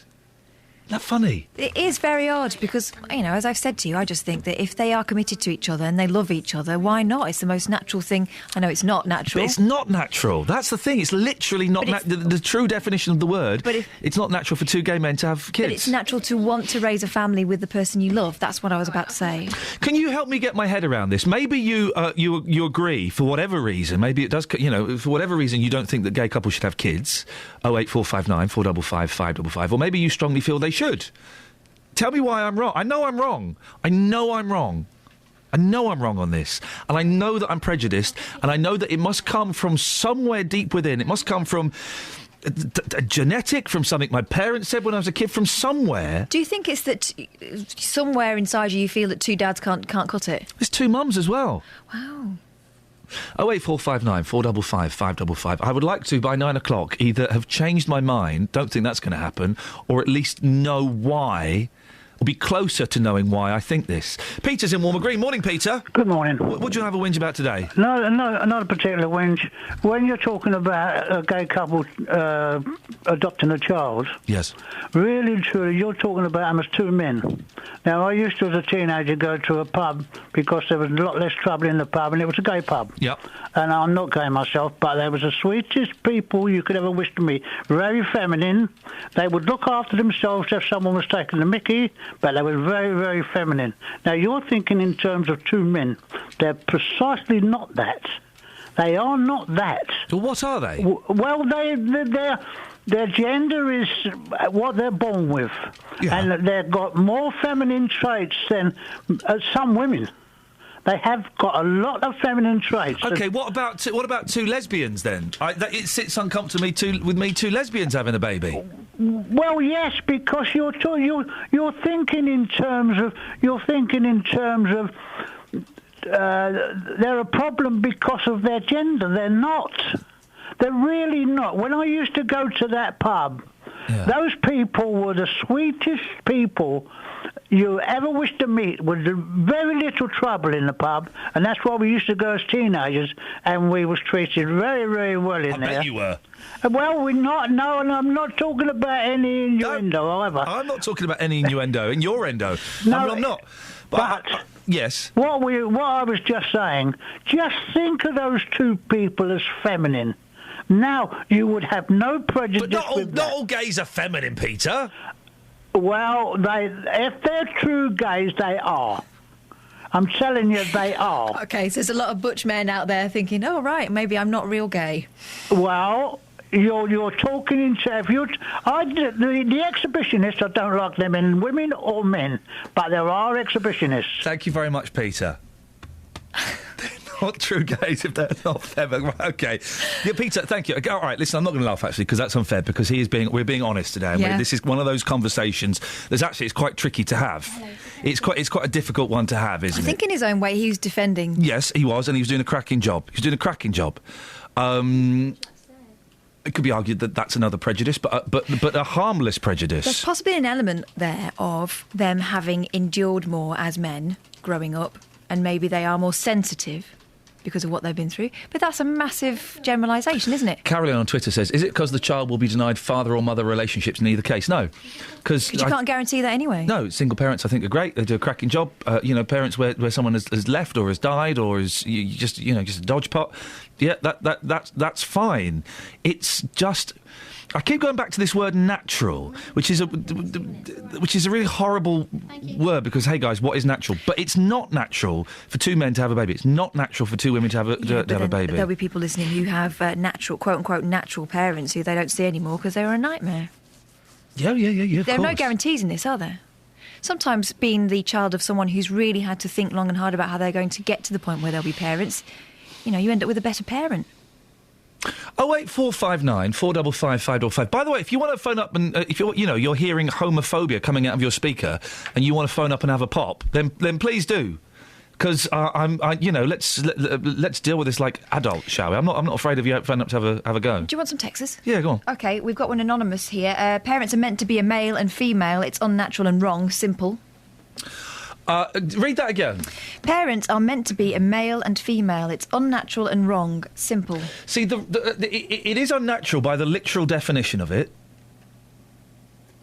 Wrong is a judgment. Wrong is a judgment, and I guess that's where the prejudice comes in. Mm-hmm. Now, that sounds like, and excuse me if I've got this wrong, Anonymous, that sounds like it's coming from a place of anger and hatred. And I'm not angry, and I'm not full of hatred towards gay couples of either, men or women. You just feel odd about it. Odd is the right word, yeah. Here's another one. Phil, I don't have a problem with homosexual couples having children as long as they grow up to contribute to society and support me when I'm retired in the same way that me and all the other members of Generation X are bearing the burden of the baby boomers, says Phil. Scott has tweeted, it's the what you're saying is the homophobic equivalent of I'm not racist, but... You might have a point. Nick's in St Albans. Morning, Nick. Morning. What would you like to say? Yeah, I'm fine, thank you. Nick, what would you like to say? Just my opinion, I think it's completely wrong. The poor kids haven't got a choice in it. And not only that, it seems these days, if you think it's wrong, then you're the one who's got the problem and you're the one who's wrong. And basically, from the last 10 years, if we start letting this happen now, which it is happening, in another 10 years, what they're going to say, paedophiles are allowed to adopt children. How have you made the jump from gays to paedophiles, Nick? Oh, just because where's it going to stop? 10 years ago, it wasn't normal. It wouldn't happen. And now, all of a sudden, it's all over the tellies. It's forced down your throat with the gays. Like, normal... I have never had gays forced down my throat. Oh, on the East, every programme you watch now is... It's just interesting. I'm trying to follow your line of thought, Nick, from gays being able to adopt, the next step being paedophiles able to adopt. I don't get the connection. Well, 10 years ago, it would never happen. They would never let a gay couple adopt children. Now, all of a sudden, it's normal and it's allowed. Where is it going to stop? Well, I think it would stop before paedophiles would be allowed to adopt. I don't think society will change that much. You're not hinting that gays are paedophiles, are you? No, but it's just going down that line where that line. Our times are changing. That's my opinion on it anyway. I'm sensing, Nick, you don't like gays. Well, no, I just don't like the way it's forced down your throat. Ladies and gentlemen, thank you very much indeed. We can do that. That's 3 times that joke has been done now. We'll leave it there. Do you want another text? This is from Nikki. This is Nick. Thank you for that. I mean, the gay to paedophile thing is just so lame. I mean, there's anyone that believes there is a connection between the two is just, well, I'll say is an idiot. And that's not what my beef is. My beef isn't, oh gosh, they might be supposing that these gay men are there's no connection at all. Of course not, Nick. Shame on you. I just thought we'd let him come on and say that and hang himself. Yes. Here's what Nikki thinks. As a father yourself, you'll have a special bond with your child or children, and I feel your issue is solely with the fact that these children will have 2 fathers, and that bond will be somewhat different, which makes you feel uncomfortable. That's someone trying to unpick your mind. Might take them a while. P.S. Milton Keynes. P.S. Milton Keynes is not a... Poo hole? Yes. Oh. Which, by the way, we never said, someone else did. Yes, we're dissing places this morning. It's interesting, this, isn't it? It's, I guess... what I'm realising about myself is, and I'm glad that we're having this conversation, because it's always good to learn your strengths and learn your weaknesses. Yeah. I'm learning that I am prejudiced. I have a prejudice against gay couples having kids, and it must be prejudice in the purest sense of the word, because there is no... As far as I can tell, as far as I can remember, there is no reason for it. But at least you recognise you're uncomfortable with it. Yeah. Dave says, as long as the children are loved and cared for, does it really matter whether they're straight, bi or gay? Janet says, you're responding to a basic and primal instinct that a child has always been the result of a man or a woman. Maybe that's it. Maybe it is. I used the word genetic earlier on. Maybe it is in in my biological code. Mm-hmm. That something that reasoning and knowledge can't change, can't get over. Angie says, this is Angie in Welling Garden City, would you treat a gay, etc. couple any differently because of your prejudice? Being heterosexist is something a lot of us are. Ooh. Well done for being brave enough. Heterosexy. I know. Well done for being brave enough to voice this so sensibly. It's a shame you feel that way, though, says Angie. Oh, I think it's good. The shame that I feel what way? About the gay couples, or that I feel that I'm doing something wrong? That you're heterosexist. I'm heterosexy, guys, if anyone's interested. 08459 455 555. This is a slow burner, this one, in terms of calls. I think it's because people are trying to get their heads around it. Let's not do the lazy, the gay paedophile thing. We've had that one call to highlight that there are still idiots out there who think that. Let's try and focus more on the parenting thing and the prejudice and what that may possibly say about me and may say about you. 08459 455 555. Travel news for beds, cards and bugs. BBC Three Counties Radio. The M25 anti-clockwise is queuing between junction 21A for St Albans and 16 for the M40. Also, the A1M southbound's looking very heavy between junction 3 for St Albans and junction 2 for Welham Green on the speed sensors. The M1 southbound's slow between junction 12 for Flitwick and 9 for Redbourne. And having a look at the M40 towards London, it's heavy between junction 2 for Beaconsfield and junction 1A for the M25. And in Marlow as well, the A404 northbound's very slow between the Marlow junction and junction 4 for the High Wycombe Handy Cross roundabout. That's being added to the normal rush hour queues by people avoiding some problems on the M4 into London. On the trains, the Great Northern services have delays between Welling Garden City and King's Cross and Moorgate. That's because of emergency engineering works between Welham Green and Hatfield. Samantha Ruff, BBC Three Counties Radio. Thank you, Samantha. 7:46, it's Monday the 10th of November. I'm Iain Lee. These are your headlines on BBC Three Counties Radio. Residents fighting plans to build a high-speed rail link which runs through the Chilterns are suffering depression and insomnia. That's according to research by the BBC. Bedfordshire and Hertfordshire police are taking part in a national gun amnesty for 2 weeks from today. And plans to develop land north of Luton are being made public today. David, Tim, stay on the line. We'll come to you in a second. Let's get the weather. Here's Kate.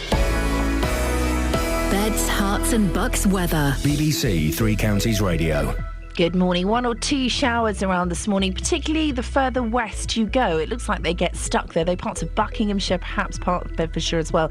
1 or 2 heavier bursts mixed in there. Elsewhere, though, further east you go, it's more likely to be quite a bright start to the day. Some blue sky out there for some as well. It is quite chilly. Temperatures kind of around 7 or 8 Celsius across the region at the moment as we head through the afternoon. Not going to get too much warmer. About 12 Celsius, the predicted maximum. The wind is going to start to pick up as we head through the afternoon and overnight as well, quite noticeably over higher ground. So the Chilterns, the Downs, for example, it really is going to be quite breezy there. But it does help keep the air nice and churned up, so those temperatures perhaps a little milder than they should be, between 8 and 10 Celsius. So a mild start tomorrow, dry day, rather cloudier in the west. We could get 1 or 2 spots of rain there, breezy, but some sunny spells towards the east. Maximum temperature tomorrow, 13 Celsius. That's your forecast.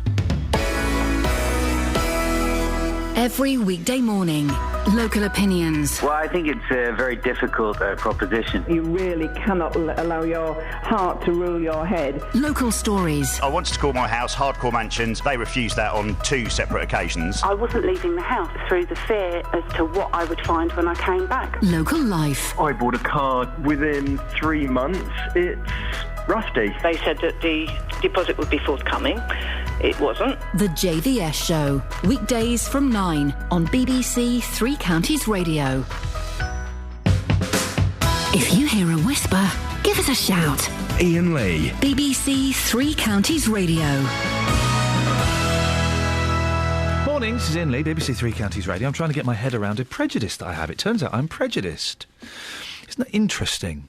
I have a prejudice when it comes to gay couples having children. There's something about me that goes, ooh, doesn't feel right, and that's as good as I've got. That's as good an argument as I've got. I can't take it any further. So we're asking you to help this morning. 08459 455 555. David's in High Wycombe. Morning, David. Morning, Ian. What have you got for us? I'm just curious regarding this. Doesn't sit well with you. Yes. As a gay listener, I don't have children myself, but I just find it unbelievable that you would have this opinion. I'd just like to try and analyse why it doesn't sit well with you. Yeah. What's the actual main reason of why you feel it's so...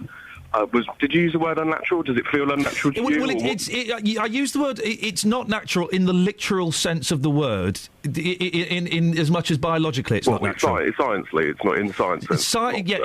Yes, it's not natural in that true sense of the word. But you've got heterosexual... My point is, my parents did a reasonable job, but there's many parents out there, heterosexual and gay couples, that can get it right, they can get it wrong. Oh, yeah, my dad was terrible. Yeah, John's Club. So it's generally, it can go both ways, but there's a lot of good there, there's a lot of love there, and I think if children need love, it doesn't matter if you're gay or straight, it shouldn't matter either way. Yeah. But you need to, I just find it strange that you have... that. I find it strange as well, David. I find it. Honestly, I do, and I'm trying to be as honest as I can about this. I'm really gobsmacked that you would have that opinion, because it's got. In my, gay people, we fight to get equality, and to be honest, I'm not one of those militant gay people that are marching on the street and pushing for gay rights, right, left, and centre. But little things like that, and comments made by someone in your position. I don't know. It's quite shocking to me. I wouldn't have expected you to come out with something like that.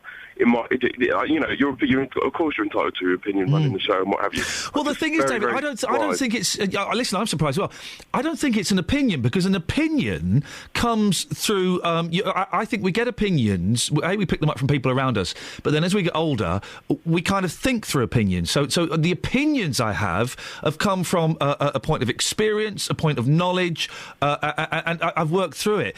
There is none of that around this. There is. I have no. I have no knowledge that shows to me that gay parents would be. I don't think they would be worse than normal parents. It's a pure prejudice, in as much as I can't work out why I'm feeling this. Weird. It is weird. I'm glad I'm glad you think it's weird because it is. Usually, usually homophobia will come from parents, or it'll come from different family members or friends, or peer pressure from other people, what have you. And you'll notice it in that way. But if it's a random just thought of, it just doesn't sit right with you. I suppose you could put it on the same lines as people who donate organs. Sometimes people say, no, it just doesn't sit right with me. Do you know what? That is a ridiculous but also a brilliant way of putting it. There are some... You're right, people don't donate organs, but they have no reason behind it. Let me just go back to something you said, OK? God, people are going to hate me. We can have an honest conversation, can't we, David? Yeah, we can. We can. I'm shocked you've said it, but in the same respect, I respect you for saying it. It's honest, your isn't it? Opinion. Yeah, of course it is. All right, OK. Gay rights, OK? Now, gay couples getting married, love it. I applauded that day. The gay sexual acts, I think, are wonderful. Congratulations, well done. Right. Should gays... Oh, how do I say this without sounding like an idiot? I can't, so I'm just going to say it as it comes out. Okay. Should gays have the right to adopt, though? You talk about we've all got these gay rights. We've all got these gay rights. We've all got rights. But maybe there are some rights that people shouldn't have because of their inherent genetic differences. Well, it all comes down to love. It all comes down to what you can give a child. Really, I have a friend who a gay couple that I know who have a little boy, and this little boy came from a parent who was a drug addict. She couldn't look after him. She was in an absolute mess. So social services, I believe, took him away. And he's gone to them, and he's led up to, for the last 6 years, a lovely, lovely, loving life between two parents. I mean, the only other side of it that I personally think of is, the ridicule that you get at school. Have times changed enough to know that if a child goes to school now, our two parents, that you've got two gay parents, our children going to, are they going to take the mick? Are they going to be... I don't, but listen, kids would... do you know, that side doesn't bother me, because kids would take the mick about anything, your name's David, they'll find something rude that rhymes with David, they'll do... David, stay there, because Tim's in Brumham. Morning, Tim. Good morning. Tim, what do you think on this? I'm glad you brought this up, because I feel the same way you do, and I'm not actually sure why I feel that way either. Exactly the same reason. It's odd. But I think it comes down, your use of the word natural. I can understand the arguments that people are saying, yeah, but people, families split up, one parent moves off. And that, in a way, that's natural, because that's just the way people are. But the flip side of it is that the only part of it that isn't scientifically natural is two gay people, whether they be men or women, physically conceiving a child. And I think that's the inherent built-in bit that doesn't, like you say, doesn't sit naturally. Go on, David. You just made a comment then saying it's the way people are. Well, as far as I'm aware, I didn't wake up one day and go, do you know what? I think I'm going to be gay today. No, absolutely. And I'm going to run with it. It's something to me that is pretty natural, because I have no choice in it.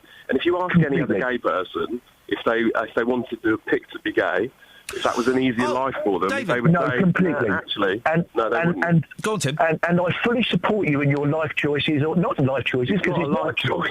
No, that's right. It's not a choice. I fully support the way that everybody is, but the point is that scientifically, naturally, the only part that can't happen is two gay people conceiving a child.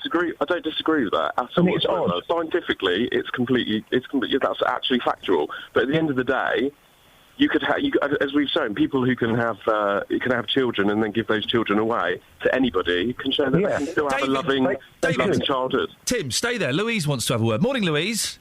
Good morning. What would you like to say? You got David, Tim, and me on the line. What would I like to say is, I can't see anything wrong with two blokes raising a child or two ladies raising a child.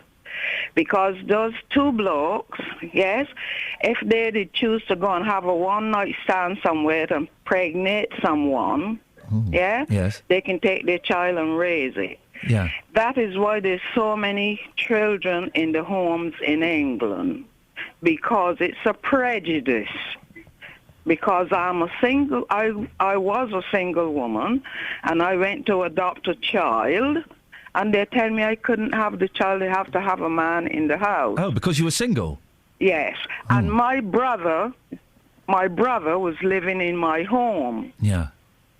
I said, my brother, they said, no, you've got to have a husband. Yeah. Oh, Back in England, I was told that. How long ago was that, Louise? Well, the government brought me to England in 1960 to work. Blimey. What were you doing? Working with London Transport, and they didn't put me on London Transport. They put me in the canteen. Oh, disappointing. But I think, maybe someone correct. I think single women can adopt children now. I think they can. Yeah, but why can't single men? What is wrong with that? I think they can as well. But would you object, Louise, to two gay men having a baby? How you mean having a baby? Like that one pregnant, the other one? No, that's not physically possible. No. Aha. How about that they either impregnate a woman, a friend, or they adopt a baby? Right, no problem. Children need care. That's why the homes in England is fluctuated with so many children that have a mother and a father, but they're not dealing with them and they don't want to know them. OK, Louise, thank you very much indeed. Hey, Tim David, listen to this. Ken has sent an email in that I think is kind of my get-out-of-jail-free card. Have a listen to this. See what you think. Ken says, Ian, it's OK that you have this instinctual prejudice against gay parents. It's OK as long as you recognise it, intellectualise it as a prejudice, and then don't allow it to rule how you act and treat people. The problem is if you let your prejudices rule you. That sounds like a proper sensible thing to say. Very sensible. That kind of lets me off the hook ever so slightly, doesn't it? And me, by the sounds of it. I think you can use that one as well, Tim. David, are you buying that? Yeah, to an extent. not quite. David, are we still friends?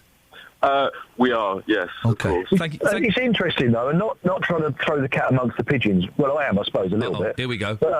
But this could bring the whole different thing of surrogacy into the argument as well, you know, because... oh, man.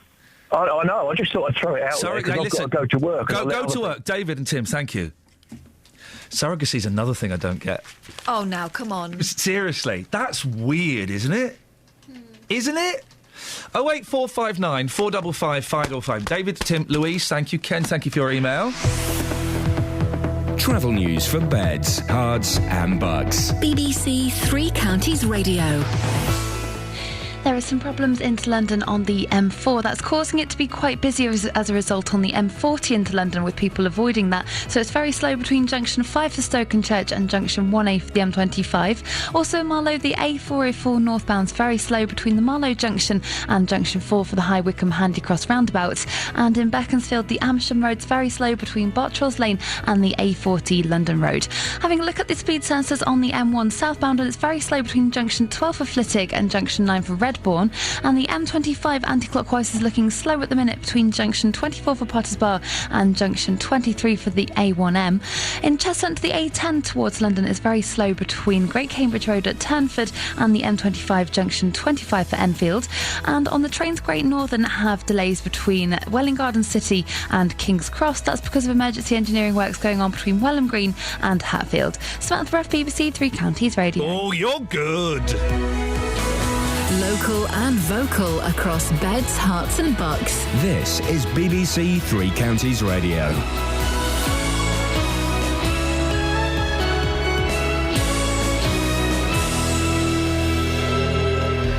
It's 8 o'clock. I'm Simon Oxley. The headlines: HS2 stress for Buckinghamshire residents, Luton father welcomes gun amnesty, and Stevenage driver still on course for Formula One world title. BBC Three Counties Radio. Residents fighting plans to build a high-speed rail link through the Chilterns are suffering depression and insomnia, with some having contemplated suicide, according to research by the BBC. They say the struggle for compensation and the disruption to their lives has affected their mental health. HS2 Limited says a generous compensation package is being offered. Great Missenden GP Dr Kate Barnes says she's seen the impact. I've certainly had people who've come in and said to me that they've just felt life isn't worth living. There's nothing to live for any longer, this kind of thing. And I've got a number of patients who I've had to put on antidepressants who would never have dreamed of having to have that kind of support. And that's purely due to the effect of the stress of HS2. Bedfordshire and Hertfordshire Police are taking part in a national gun amnesty for 2 weeks from today. It gives people the chance to give up their firearms without being prosecuted for illegal possession. Neville Foster's son Paul was shot dead in Luton in April last year. He welcomes the amnesty, but told this programme more could be done. A big bonus to get all the guns off the street, if it's possible. Paul's murderer has not been brought to justice yet, has he? There's information out there would help bring in the killer for my son. And I don't think the police is working on it very, very carefully. David Cameron is facing a possible backbench rebellion when MPs vote on whether or not to retain the European arrest warrant. Some Conservatives fear the policy makes it too easy for UK citizens to be extradited on relatively minor charges. The business leaders group, the CBI, is urging the government to do more to improve living standards for working families. It wants free childcare for all children between 1 and 4. Plans to develop land north of Luton are being made public today. They include thousands of homes and a new road linking the M1 and A6. More from Lee Agnew. Planners say the development is vital to keep up with the demand for new homes, and the new road would connect with the new Dunstable bypass, which is being built next year. But there's likely to be significant opposition from villages just north of Luton, including Sundon and Streatley, which border an area of outstanding natural beauty. There's also an ongoing dispute between Luton Borough and Central Bedfordshire councils about the number of affordable homes that should be built there. In sport, Lewis Hamilton remains on course to win the Formula One world title, despite finishing second to championship rival Nico Rosberg in the Brazilian Grand Prix. Ultimately, it was my mistake, so I made up for it, but lost, obviously cost me the 7 points. But it's OK, we got a lot more points in the next race. And the Hertfordshire driver only needs to finish second in the last race of the season in Abu Dhabi to win the title. And Stevenage were held 0-0 at home by non-league Maidstone in yesterday's FA Cup first-round tie, but the Borough do join Milton Keynes Dons, Luton and Wickham in tonight's second-round draw. The weather, some sunny spells, but showers are possible, a maximum temperature 12 degrees Celsius. And you can get the latest news and sport online at bbc.co.uk/3 counties. Today on BBC Three Counties Radio. From 9. The JVS Show. With the big phone in, the hottest topic of the day and your consumer problems. From 12. Nick Coffer. With the living archive from Milton Keynes, talking about the Milton Keynes book, Days of the Great War.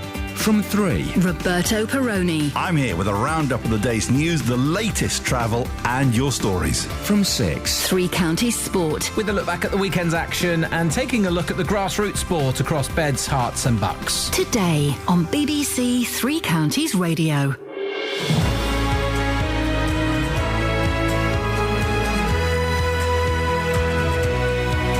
Morning, guys. Iain Lee, BBC Three Counties Radio. Busy show. HS2 hassle. And other stuff. Talking about gay parents as well. I have a prejudice that I can't quite get my head around why I have this prejudice. I don't understand it. We're sort of working through it. It's been pointed out, it's good that I acknowledge I have a prejudice, and as long as I don't let it rule the way I treat people, then that's fine. And that's kind of cool, isn't it? 08459 455 555. Across Beds, Herts and Bucks. This is BBC Three Counties Radio. We're also places that you don't like. We've had... And the year is 1983. Can you guess the year? Thank you very much indeed. We went to Hull last week. Hull. And it is a dump, No, man. I thought it was looking quite smart these days. The train journey up is such a depressing journey. Once you get to Doncaster, once you get to Donny and go beyond there, But on the upside, I discovered Uno, which I'd never played before. You've never played Uno before? No. I'm not really into card games. If someone said, should we get a card game for the journey? I think, no. But that was actually a really fun one. We were playing Uno on the train and we nearly missed our stop at Stevenage. There's a place. And we were getting off and the fella wouldn't let us off the train, would he? The fella was in the aisle. Obviously, we were in a rush because we've been playing Uno and he wouldn't let us off the train. Beat you. My first go, I beat you. Hey, well, hang on a second. Yeah. I let you win. Well, you didn't tell me some of the rules until I was on them. Yeah, that was correct. another one. You didn't tell me how to say Uno when I had one card left. Here's the thing. I went to a record fair on Sunday in Olympia in London. Yeah, I thought it was off. Yeah, well, this is it. I went to this record fair. I drove all the way to London to go to Olympia Record Fair. Had some money out. I got rid of the kids, got rid of the missus. Got there. I was a week early. You plum. I was a week... there was a drum show on. And I... well, you fancied a drum kit at one point. I did. I didn't fancy paying 25 quid to go to a drum show, though. I know. So, yes, I sacked that off. That's what I was hoping to say. 08459 455 555. Jules, have we got any texts before I go to Jules? Go to Jules anyway. We'll go to Jules. Morning, Jules. Hi, morning. Jules, what have you got for us? It's just a really quick one, really. I picked up on something you said as I've been listening to you on the way to work this morning. Go on. You noticed that you said about your dad was terrible very quickly during a conversation. Now, I've picked up on this because I'm actually a gay woman. I got married this year on the 29th of March. Congratulations. Thank you very much. I have 3 children. Yeah. And obviously, you know, we're all happy. But I do believe a lot of my upbringing has a massive influence on the way I deal with life and see life. My dad... Oh, yeah, of course, yeah. ...is an absolutely exceptional man. He is so liberal and open-minded and, you know, loving no matter what. I mean, was your dad like this? No, not at all. My dad was terrible. Wasn't around very often, and you know, taught me some terrible things about how to treat women. Right. So then if you're saying this, obviously, then your dad is not a good influence on a father to a child. Therefore, is this why you look at males and 2 males particularly being together? If you haven't been brought up with a good dad, then you don't know what love a dad can give. I mean, my dad gave me so much support and love that I can see that men can offer a child just as much and sometimes more than an actual mother. It's interesting you picked up on it, and I was wondering if someone did. I kind of said it deliberately, see if someone did, so well done. 2 things. If my boys came up to me and said, Dad, we're gay, I would give them a big hug, a big kiss, and wish them the best of luck, and it wouldn't bother me in the slightest. It'd bother me ever so slightly for a second, but that's just a knee-jerk. I'd be really happy for them. And also, it's not just two dads that kind of gets me scratching my head, it's 2 mums. It's you, Jules. Right. It's you. And I say that just to be completely honest. I can't explain it. No, I can't. I appreciate, you know, people's opinions and everything else. And when I say congratulations on getting married, I genuinely mean that. And, you know, that's not a sarcastic, that's not me saying it because I have to. Brilliant. You know, getting married is awesome. But there's something about you and your missus having 3 kids that leaves me kind of scratching my head a little bit. Yeah, see, the only problem I come across with that is society and the uneducatedness of people. Yeah. You know, as long as my kids are happy and thriving and doing well, my eldest is off to uni. It hasn't affected my children and still doesn't affect my children. It's society that causes our family problems. Can I ask you a few personal questions? If they're too personal, tell me to jog on. Oh, I will do. Have you always lived a gay lifestyle? No, I lived straight 30 years. So those kids... Were you married before to a bloke? Yes. So are those kids from when you were married to that bloke? Yeah. See, that's different. Why is that different? Because and it is different, because your new wife, your new married partner, has kind of come into that relationship when the family has been established. You're not 2 gay women saying, hey, should we have a kid? Those kids are already there. Do you see what I mean? What is now I decided, which, to be honest with you, I think if I didn't have the 3 kids I already have, I clearly am really maternal, so I would definitely want a baby, and I would love nothing more than to have a baby with my wife. Yeah. And I believe I would be a lot happier in them circumstances than I was when I was with the father. Oh, yeah, of course. If you're a gay woman, yeah, of course. So, you know, like I said, I understand your views, but I do believe a lot of yours is your own upbringing and the way you've been brought up by a man. It's not a very good example of how a dad can be. No. So maybe you could look at that a bit. But, you know, like I said, I value your opinions. I value anyone's opinions as long as they're kept to themselves. Jules, I appreciate you calling up. Thank you for being so honest with me. Thank you. Thank you very much. 08459 455 5. I said that deliberately about my dad to see if anyone would pick up on it, and she did. I think there's probably a bit of that in there. Yeah? Well, there always is, isn't there? But I'm not homophobic, unless you could class this as homophobia, I suppose, to a certain extent. I'm not homophobic. No. Genuinely, if my boys came to me and said they were gay, wonderful, wonderful. Be safe. Are you sure you feel equally uncomfortable about women as men? Yeah. I think so. 08459 455 555. Across beds, hearts and bucks. This is Iain Lee. BBC Three Counties Radio.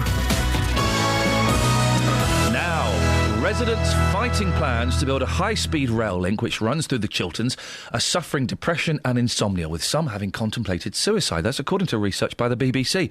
The struggle for compensation and the disruption to their lives has affected many people's mental health, with some telling the BBC they've been pushed to the brink. Anna Hossack lives in Winchmore Hill and joins me now on the line. Morning, Anna. Good morning. I used to live in Winchmore Hill. It's very nice around there. Yes, it's very nice. We're between Winchmore Hill and Penn Street. Oh, I know the area very well. Tell us about your situation, Anna. What's going on? Well, we rent a house in Penn Street because our house went on the market 5 years ago. It's very close to the line, the HS2 line. And we put it on 5 years ago and we got no offers at all.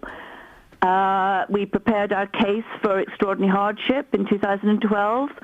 Took 5 months to prepare, 2 months to be rejected, 5 months to resubmit.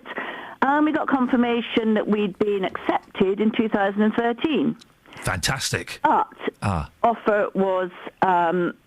The offer was made, but it wasn't a particularly good offer, and it was certainly, we reckon, around about quite a lot of money, less than it was valued at. How much did they undercut you, do you reckon?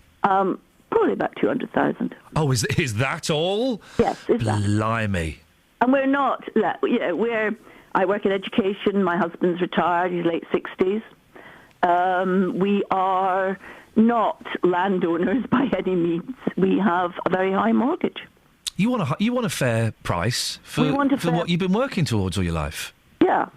And my husband has suffered heart condition, that's why we obviously got EHS. And depression, anxiety. And would you say that these earlier talked about, actually? Yeah. Would you say that these medical conditions are because of HS2 and what's been going on with your house? Oh, absolutely. One exacerbated the other. I think the heart started first. He couldn't sleep. Lots of things like he had water and felt he was drowning. It was very frightening. A lot of trips to A&E and. Yeah, a week in hospital or so. He was actually kept in a few times. Must be really worrying for you. Yeah, it was. It was middle of the winter, most of it, and it was very unpleasant driving back, from Stoke Mandeville or High Wycombe or wherever.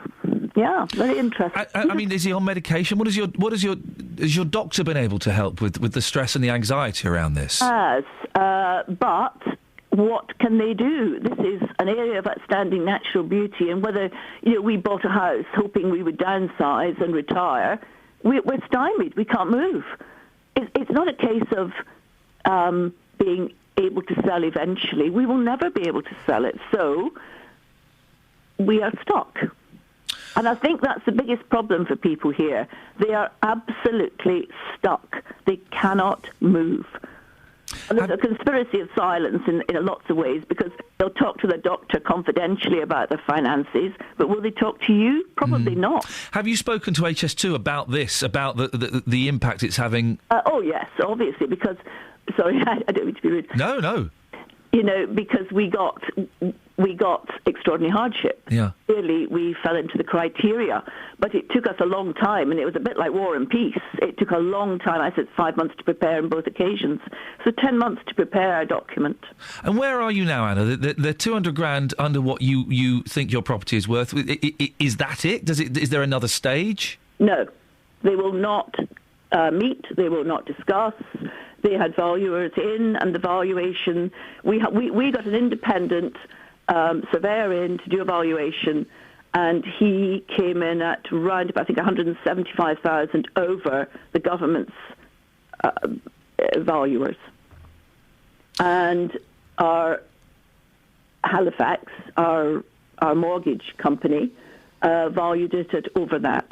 And that's not an estate agent coming in and saying, this house is not under blight, it's in a beautiful setting, it's in an area of outstanding natural beauty. I couldn't put windows in my garage.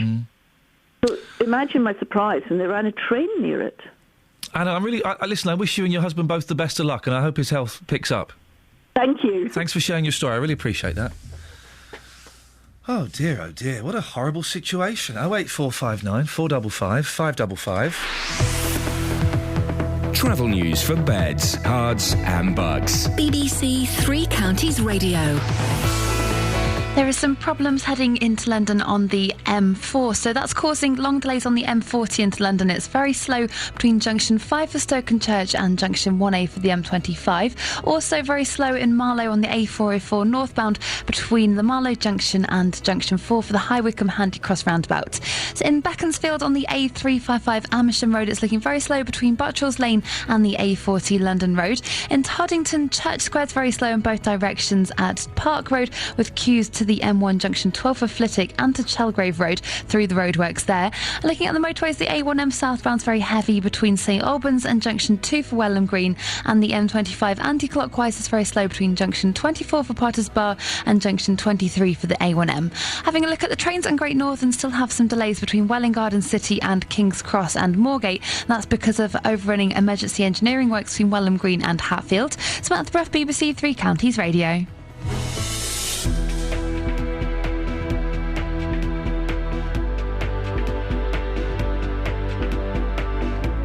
Thank you very much. 8:17. It is Monday, the 10th of November. I'm Iain Lee. These are your headlines on BBC Three Counties Radio. Residents fighting plans to build a high-speed rail link which runs through the Chilterns are suffering depression and insomnia, according to research by the BBC.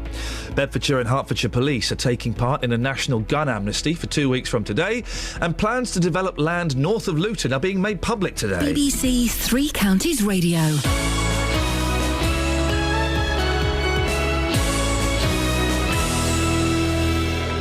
Good morning. Good morning.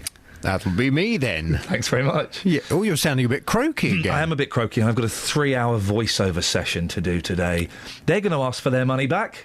They are. They're going to ask for their money back. Thanks, guys. How are you going to cope with that? I'm going to go in. I'm going to do the first 3 lines, and they go, "Yeah, can we have our money back, please?"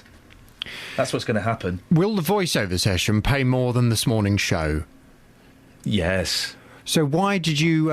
surely you should have taken the morning off, rested the vocal cords, done the voiceover. I can't take any more time off. Oh. Literally, I can't take any more time off. Oh. You're right. Did you have a nice weekend? Yeah, very nice, thank you. Good. Wet. Yeah. I did the gardening on Saturday. Oh. I got soaked through to my pants. And I'm not even exaggerating. You know, sometimes I exaggerate. I'm not even exaggerating. I was soaked through to my pants. Too much information. Why is he saying this? Why does he have to say pants? Was he wearing cotton trousers I or don't something? know. Ask him. Corduroys. Ask him. My corduroys were soaked, as were my pants. Why would you... What, did you wet yourself? I was soaked. I was cutting back. I'm really confused. What are we talking about now? Gardening. We're still talking about the garden? Yes. Not the... OK, so you were cutting back bush? What? I was cutting back... I was pruning an apple and a pear tree in my garden. Again, we're back to... Can we talk about anything? Pruning my fig tree. Yeah. And before I knew it, I was soaked through to my pants. And what did you do? Did you strip off? I was soaked through to my pants. OK, right. Can we stop from that? So, what was the image when you left the garden? You stood sopping wet on the doorstep and dropped him straight away, or? No, I thought while I was so wet, I thought I might as well take the dog for a walk. Oh. So I took the dog for a walk. So she got drenched through to her pants if she wore them. Have you never read Wuthering Heights? You'll be in bed with a towel mopping your brow. Yes. And then I went home and had a nice hot shower. You disgust me. Wow. It's the way we rock in the countryside. Oh, flip it. Do you want to tell us what's coming up on your show? Yes, please. Deviant, go on. Coming up on this morning's Big Phone In, should the government pay more to help working parents afford childcare? The business leaders group, the CBI, is urging the government to do more to improve living standards for working families. It wants free childcare, free for all children between 1 and 4. That would make a big difference to you, wouldn't it, Iain? It would, yes. Free, totally free. As it holds its annual conference, the group says the squeeze on household budgets over the past few years cannot go on forever. They claim it's ludicrous that the average working couple in the UK now spends over a third of their income, their joint income, on childcare. It's well expensive. Well, from 9 this morning, I'd like your views on this. Should the government pay more to help working parents afford childcare. Or maybe you think that's a ridiculous idea. Maybe you think that any additional money we have in our economy should not be spent on trying to get mums ultimately to go back to work at an earlier stage. I want your calls, your experiences on 08459 455 555. It's the big phone in from 9. There are some things in life you have to buy.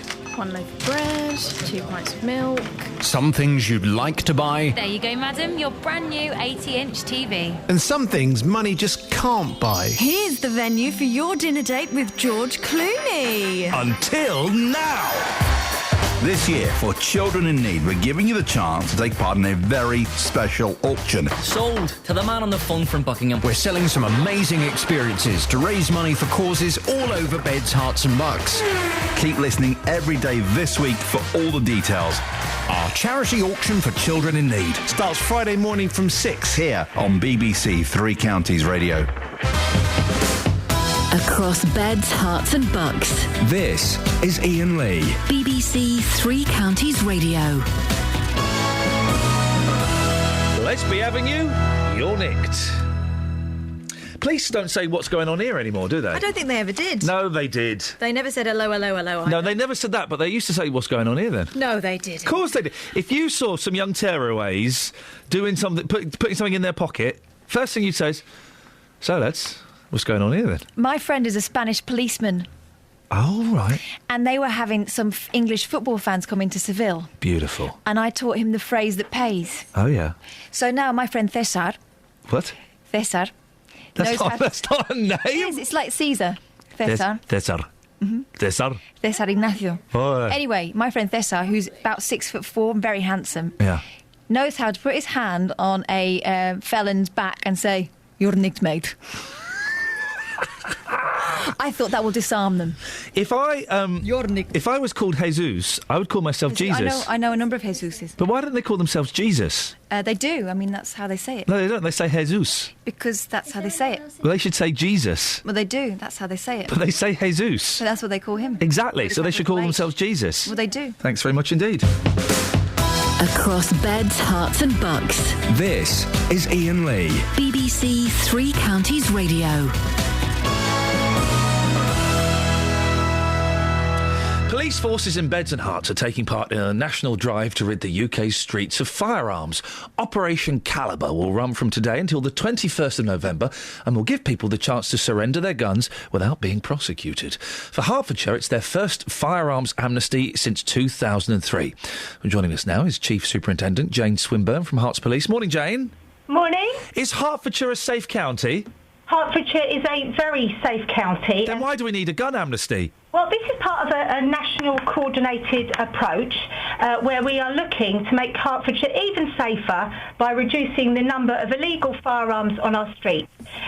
Those firearms that aren't licensed aren't subject to the conditions and controls of normal firearms licence weapons, and as such may find themselves erroneously falling into the wrong hands. And it's this circulation, this accessibility, this availability that we're seeking to reduce. In 2003, the last firearms amnesty, how many guns were dropped off? 698. Blimey! Yes. And what kind of guns were they? Various types of guns, varying from air weapons to Section 1 and shotguns. And who was dropping them off? Was it just some old boys that accidentally had a couple of guns in their garage and they'd had them for years? Or were there proper gangsters?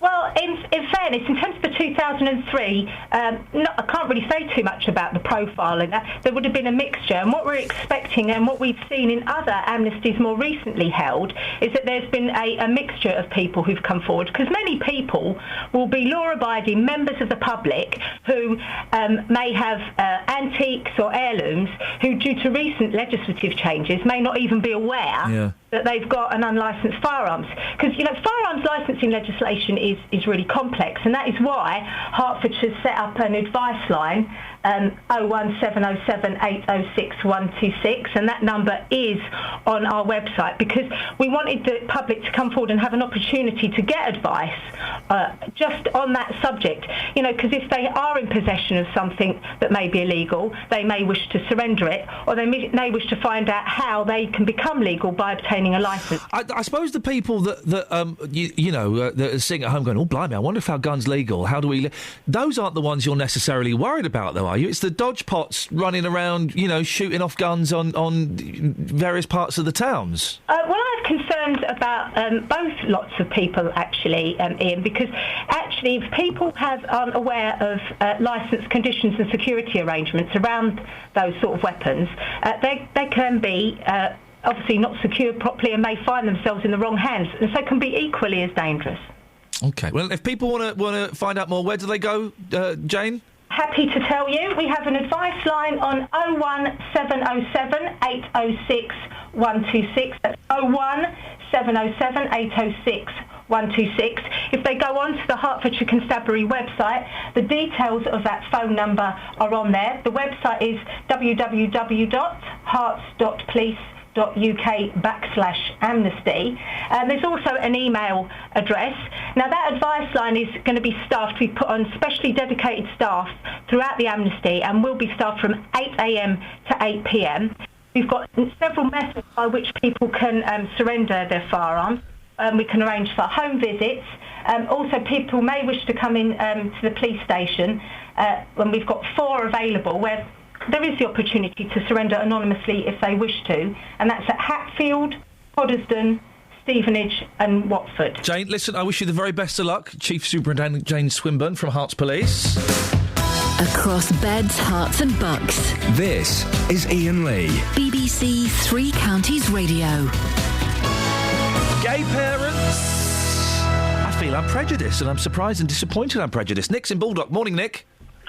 Yeah, good morning, Ian. I don't find your opinion about gay parents is particularly prejudicial. Go on. I think that's the wrong word, actually. I think we're all brought up to believe in certain conventional wisdoms and religious wisdoms and things like it's only a man and a woman who should bring up children. We find it unusual. I don't think that's prejudicial. If you compare your point of view with that caller you had on about half an hour ago, he sounds as if he was coming from the lorry cab, where he made that link with paedophilia, then that is genuine. Oh, yeah. We let him on because it's always good to let one of those people on just to remind us they exist. He said that gays shouldn't be allowed to adopt, and what next, paedophiles. Now, interestingly, I have the definition of prejudice up on my computer screen. Yeah. Prejudice, preconceived opinion that is not based on reason or actual experience. That is me. That's what I'm saying. My slight uncomfortability with gay parents is not based on reason. It's not based on actual experience. It comes from... Well, I don't know where it comes from. Yeah. Yeah, I know that is a written definition of the word prejudice, but really I don't think it is prejudice in the same light as we're racial prejudice or anything else. Nick, listen, I appreciate your thoughts. I've got to move on because it's all very busy on this. If you want to have your say, 08459 455 555. It's prompted by a story on the front page of The Sun. Gay couple to have 3 babies by 3 months. That's written in such a way that we're supposed to go, oh, isn't that disgusting? That's not what I'm objecting to. That's a different thing altogether. It sits slightly uncomfortably with me. Gay couples having kids, and I don't know why. If you can help me get to the bottom of this, 08459 455 555. Travel news for beds, cards and bugs. BBC Three Counties Radio. In Marlow, the A404 northbound is queuing between Marlow Road at the Marlow Junction and Junction 4 for the High Wycombe Handy Cross roundabout. And also on the M40 towards London, it's much heavier than usual between Junction 5 for Stokenchurch and Junction 1A for the M25. That's because of people trying to avoid some problems on the M4 into London and diverting on those routes instead. In Tardington, Church Square is very slow in both directions at Park Road. That's causing queues to the M1 Junction 12 at Flitwick and also to Chelgrove Road. In Sandy, the A1 towards London's queuing between St Neots Road at the Akbar and Bedford Road round the Sandy roundabout. And having a look at the speed sensors on the motorways, the A1M southbound is heavy at the moment between Junction 9 for Letchworth and 7 for Stevenage. And also the M25 anti-clockwise is very slow between Junction 24 for Potters Bar and Junction 23 for the A1M. On the trains, Great Northern have delays between Welwyn Garden City and King's Cross. That's because of emergency engineering works. Samantha Breath, BBC Three Counties Radio. Across beds, hearts and bugs. This is BBC Three Counties Radio.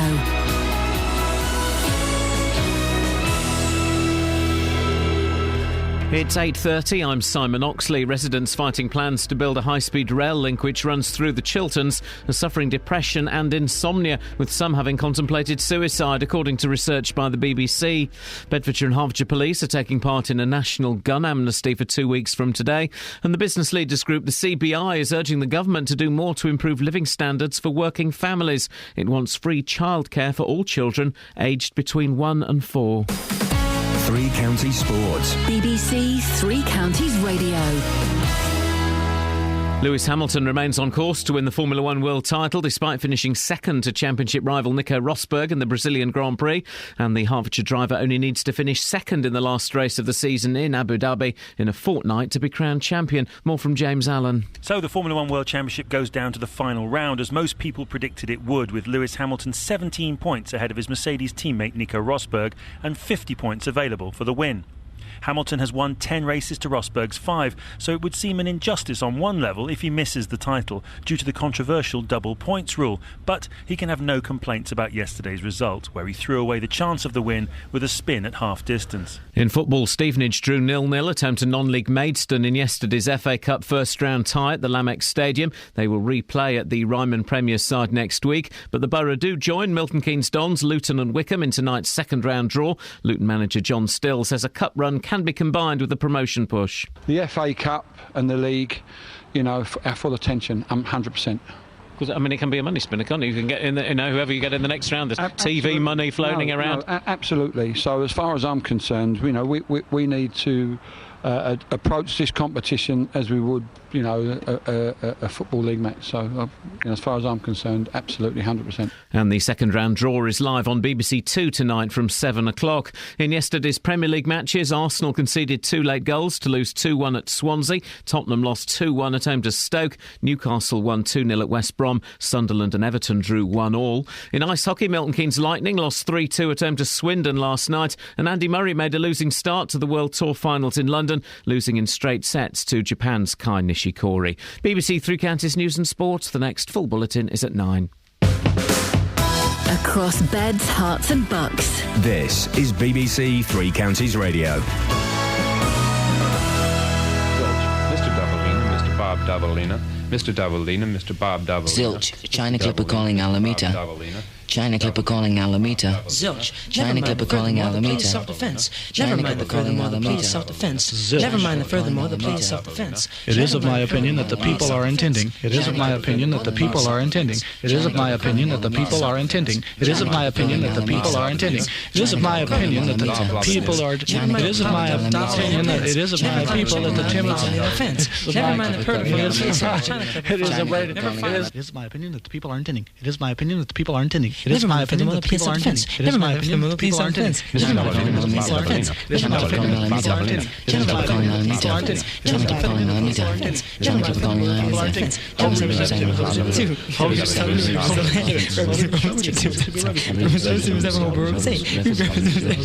people are intending. It is my opinion that the people are intending.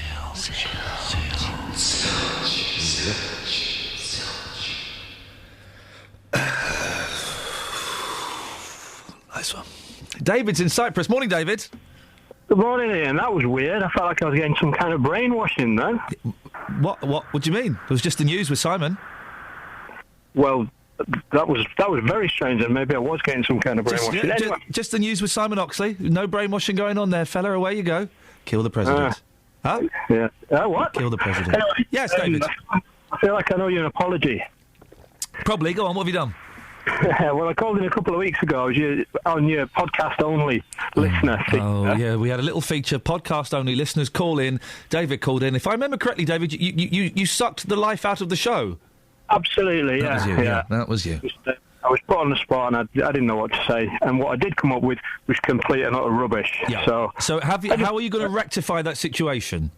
Well, I wasn't actually expecting to be put back on again. Well, hang on a minute. You were put on the spot before and you weren't prepared for it. That means you should always be prepared that the next time you'll be put on the spot again. So, what question... This is in the podcast now.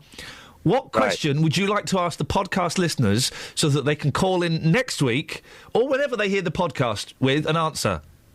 I would ask why. Why are you a podcast-only listener? Why don't you listen to the show? David, excellent question. Thank you very much indeed. 08459 455 555. If you're a podcast listener, answer that question. What was the question again? Why are you a podcast listener? Why are you not listening to the show live? Why? Do I need to now put that in the podcast? This is in the podcast. This is the podcast. Yeah. And the only people that can answer this question is if they listen to the podcast. Thank Nobody you. now who's listening now Thank you, live Betsy. Yes. can listen. Betsy, thank you. Mama Boyle. Are you taking the mickey out of me or him with the why? Like all of your kinfolk. Why? Does it bother you? Why? What's your beef? It's the fact you're doing this sort of Wallace and Gromit mouth. Why? Why does that bother you? Hey. Why? Calm down. What? Calm down. Calm down. Why? Calm down. Jesus. We're having some fun this morning, aren't we, Deals? Why? Oh my goodness, this is like being 14 again. Calm down. Do you know when I first moved here, people thought I was American? Yeah, but because why? Must be that glamour that you exude, that American sophistication and glamour. Oh no, hang on. Why? Because I talk funny. You do talk funny? Well, compared to them, Aye, apparently. Why? You lot all sound like EastEnders to me anyway. Why don't you switch off your television set, go do something less boring instead, our kid? Oh. Why? I didn't like Why Don't You when it was Northern Ireland, couldn't understand them. I liked it when they said a film. I like the film. That's the only word I understand. Geordies didn't understand them. And your lot, because I didn't like them. Well, now... I'll tell you why. Television, children's television when I was a kid was almost entirely London children, Yeah, which exactly. I didn't like. The way it should So, have been. chew on that. But you came down... Well, put that away. You came down In to the us. 90s, we owned it. You couldn't get on the radio unless you had a northern accent. Now what's happening? It's all swinging back the other way. Yeah, exactly. The swinging 60s, isn't it, Deals? Yeah, absolutely, boss, yep. Why? We got whys. You had your moment in the... You had your Manchester, you had your hacienda and your ecstasy drug and your happy Mondays. Now it's coming back down south where it belongs. Actually, the Manchester thing did help me an awful lot during my teenage years. Yeah, I bet it did, because you were sorted. No, I wasn't sorted. I was about 12 or 13, but suddenly it was cool to talk like this. Why was it cool to talk like this? Why? Why was it cool to talk like this? Why? Why was it cool to talk like this, boss? Matt's on the line. Morning, Matt. Morning, Matt. Morning. Matt, we finish at 9, mate, so try and spit it out. Look, if you didn't waste so much phlegm and time and wasting your voice... time? No wonder you're losing your I've wasted voice. no phlegm this morning, trust me. And don't forget, we're paying for this on our bleeding tax. Yeah, and I'm going to... I think you should probably pay more, Matt. No, because it's I'm a going blooming back good to one. Chris Evans. No, you can't. I've got to. You can't, Matt. Did you not hear? I'm getting depressed listening to you now. Matt, I'm the best presenter on BBC Radio. I won a flipping award on Friday in Hull. All right. I won the best presenter award, Matt. Presenter. Okay. Well, I watched Superman last night, and Lex Luthor was on there. Who was on it, Matt? And he reminded me of you. Who was on it? A right prat. Who was on it, Matt? Lex Luthor. Lex Luthor, Matt? Yeah. Is he Jamaican? No, he's... Lex Luthor? See, there you go again. Why are you wasting your voice? Why, Matt? Why? Thank you, Matt. He can't not like this show, Justin. I'm the best presenter. I've got a tiny trophy to prove it. He's listening and he's phoning. Enough said, really. Exactly. Yeah, Matt loses. If he does want to listen to Chris Evans, I happen to know he's from Warrington, so he'd probably say, why not? Why? But he's probably been to elocution lessons just to get that accent out of his system. Good lad. He's had it knocked out of him, Yeah, hasn't he? absolutely. And he does. Yes. Dealey, stay there. I'm going to speak to Rose first, if that's all right. Okay. Thank you. Morning, Rose. Good morning. What would you like to say? Basically, the same-sex couples adopting. Yes. There are hundreds and hundreds of children in the system that need loving families. A same-sex couple is assessed exactly the same as a heterosexual couple. Yep. So surely a child being with a same-sex couple, I'm not going to use the word gay because I don't like that word. Why don't you like the word gay? No, because I don't. Because that, like a guy earlier on said, you know, these exhibitionists, that to me portrays a gay person. Hang on, so gays are exhibitionists? No. A person earlier on your programme said Yeah. that a lot of them are exhibitionists. I'm not even going down that route. I'm talking about children. But I don't think gays are exhibitionists any more than straight people are. Some of them Some are flamboyant, but then there are some flamboyant straight people. Justin Dealey, for example. Okay, look, let me put this across to you. I'm a foster carer of many, many years. I pick up the pieces of lots and lots of children that have been with their birth parents and then go on to adoption. Yeah. I myself, as a foster carer, have adopted as a single parent. Single parent type. Rose? I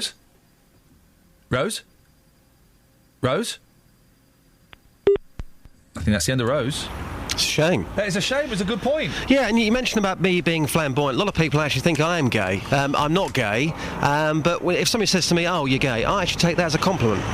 Just putting it out there, just being completely honest. Oh, and can I just say, I've not been chatted up by a gay man for a long, long time, but boy, oh boy, isn't it flattering? It is. It happens quite often to me. I'm not sounding arrogant by saying that, but it happens quite a bit, and, I take it as a compliment. Not an issue to me at all. I've not been chatted up by a gay bloke for ages. Come on, gay fellas. What is this, chopped liver? Huh? Yeah? Yeah. Come on, guys. Listen, front page of The Sun, gay couple have 3 babies with 3 mums. We're meant to be shocked by that because of the number of children. I'm going to go back a step, and we have discussed this, and I have worked out I have a prejudice. Yeah. A prejudice, the definition of prejudice is, hang on a second, preconceived opinion that's not based on reason or actual experience. And I'm disappointed that I have a prejudice, Justin, because in some ways it kind of lumps me in with those... Well, it almost lumps me in with the fella earlier on who tried to draw a link between gays and paedophiles. You know, it comes from that. It's taking that to the nth degree. So, we asked you to take this to the streets this morning, Justin. What did you ask? What did you come up with? Well, what you're about to hear could offend a lot of people, but you wanted honest answers this morning. So what I did, Iain, I went out with the front page of The Sun. The headline there, gay couple to have 3 babies by 3 mums. There was no question. I simply asked people for their initial reaction to the front page of The Sun newspaper. And again, this could offend quite a few people, but here's what people had to say.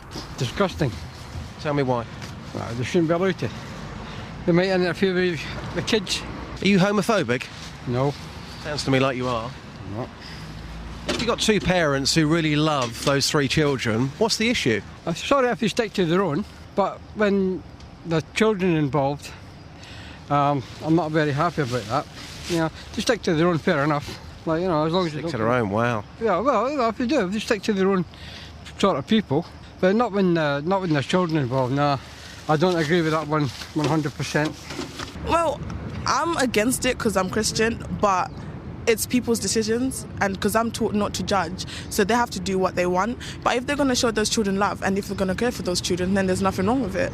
Well, it's just showing them really that, like, that's all right to be 2 men together, but really it should be mum and dad, isn't it? But it's okay to be gay, though, isn't it? You're talking as if it's not okay to be gay. No, it's okay, I think, to be gay, because that's their choice, but to have children involved is something different. It's going to confuse them. Yeah. It's disgusting. Absolutely disgusting. Tell me why it's disgusting. Because it's just not the normal thing, is it? Why is it not normal if you've got 2 parents who love their children? What, from 3 separate mums? How's that right? Well, I know I'm going to sound with prejudice here, but gay people to me are not normal. That's my honest opinion. They're not normal? Not normal, no. Okay, can I ask you... sorry, that's... Just tell me why you think they're not normal. I believe, honestly, that every one of them has the potential to be a paedophile. That's my honest opinion. On, seriously? Hard, but I know... So the thought of them bringing up 3 children? No, I personally don't rate them at all, to be honest. Oh, that's my honest flippin' heck. Sorry, a lot of people will disagree with me, but that's my opinion. Well, yeah, a lot of people disagree with you because you're talking out your backside, fella. That was uncomfortable listening, wasn't it?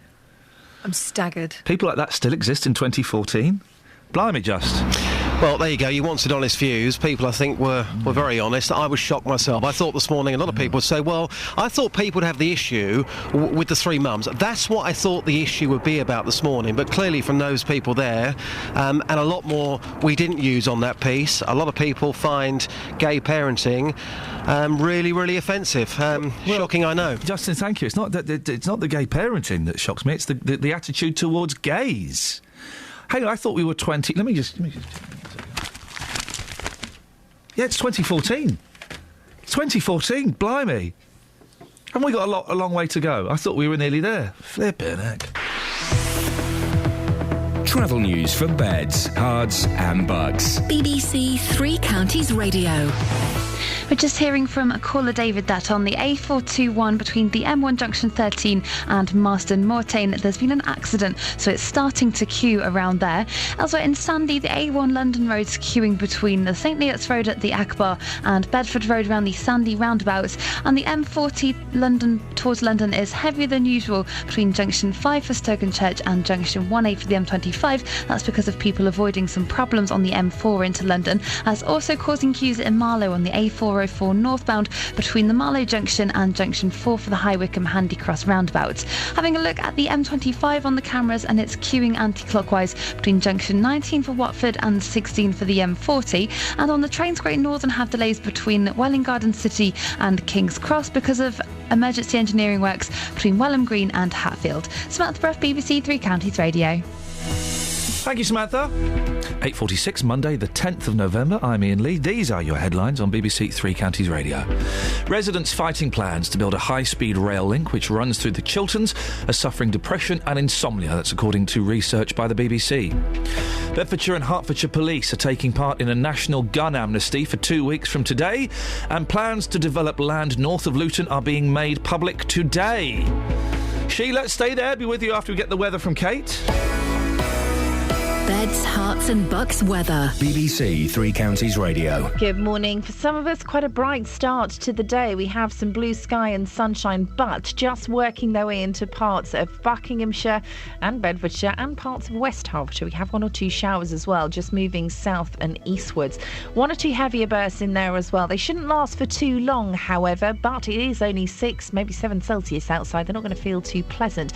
Now, through the afternoon, we should get some brighter weather, some hazy sunshine mixed in there, but the breeze is going to start to pick up as well, and that's something we're really going to notice over the next couple of days.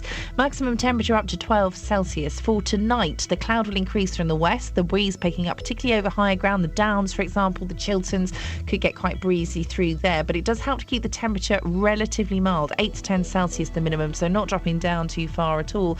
For Tuesday, could see a bit of rain towards the west, towards parts of Buckinghamshire perhaps, but for the rest of us, we're looking dry with some hazy sunshine, temperatures up to 13 Celsius, and that's your forecast.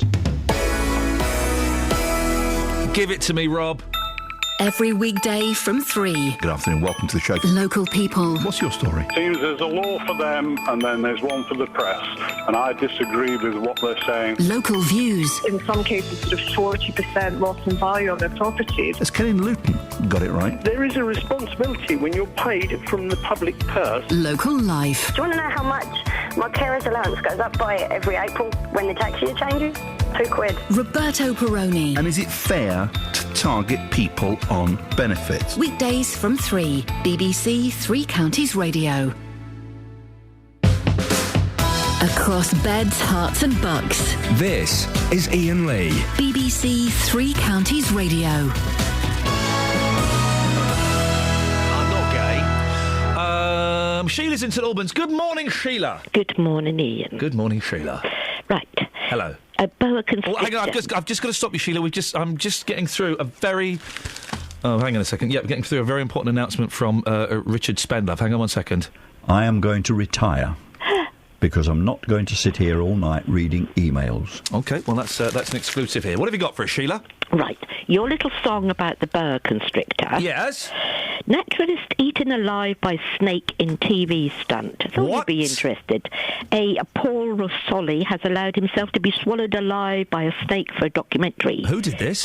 Paul Rossoli. Paul Sonny? Rossoli, I think. I don't know. Roly who? Rossole. You just made that up. No, I You just said didn't. the first letters that came into your head, you lunatic. Daily Mail, Friday, November the 7th, 2014, Yes. page 31. Thank you.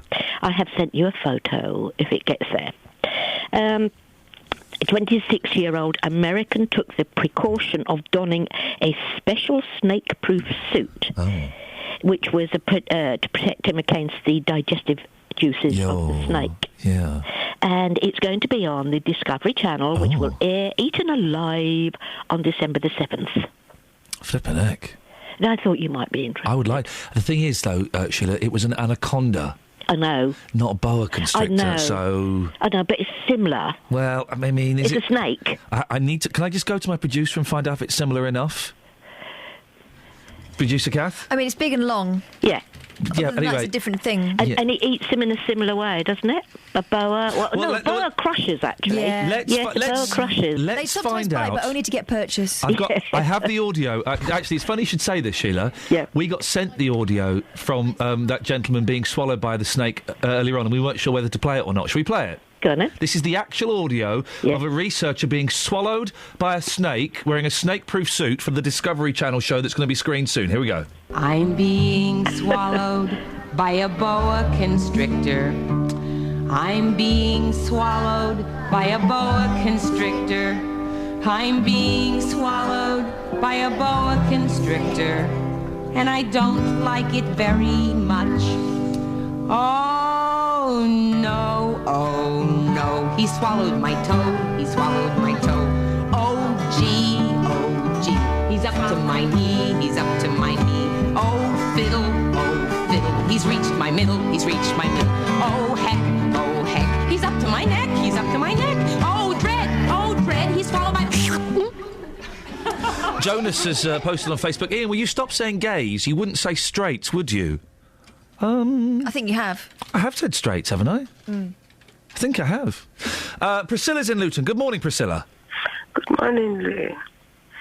Hi. Sorry, I've got a bit of cold. That's okay. You get it? Have you got it all out? Yeah, a bit. You sound terrible.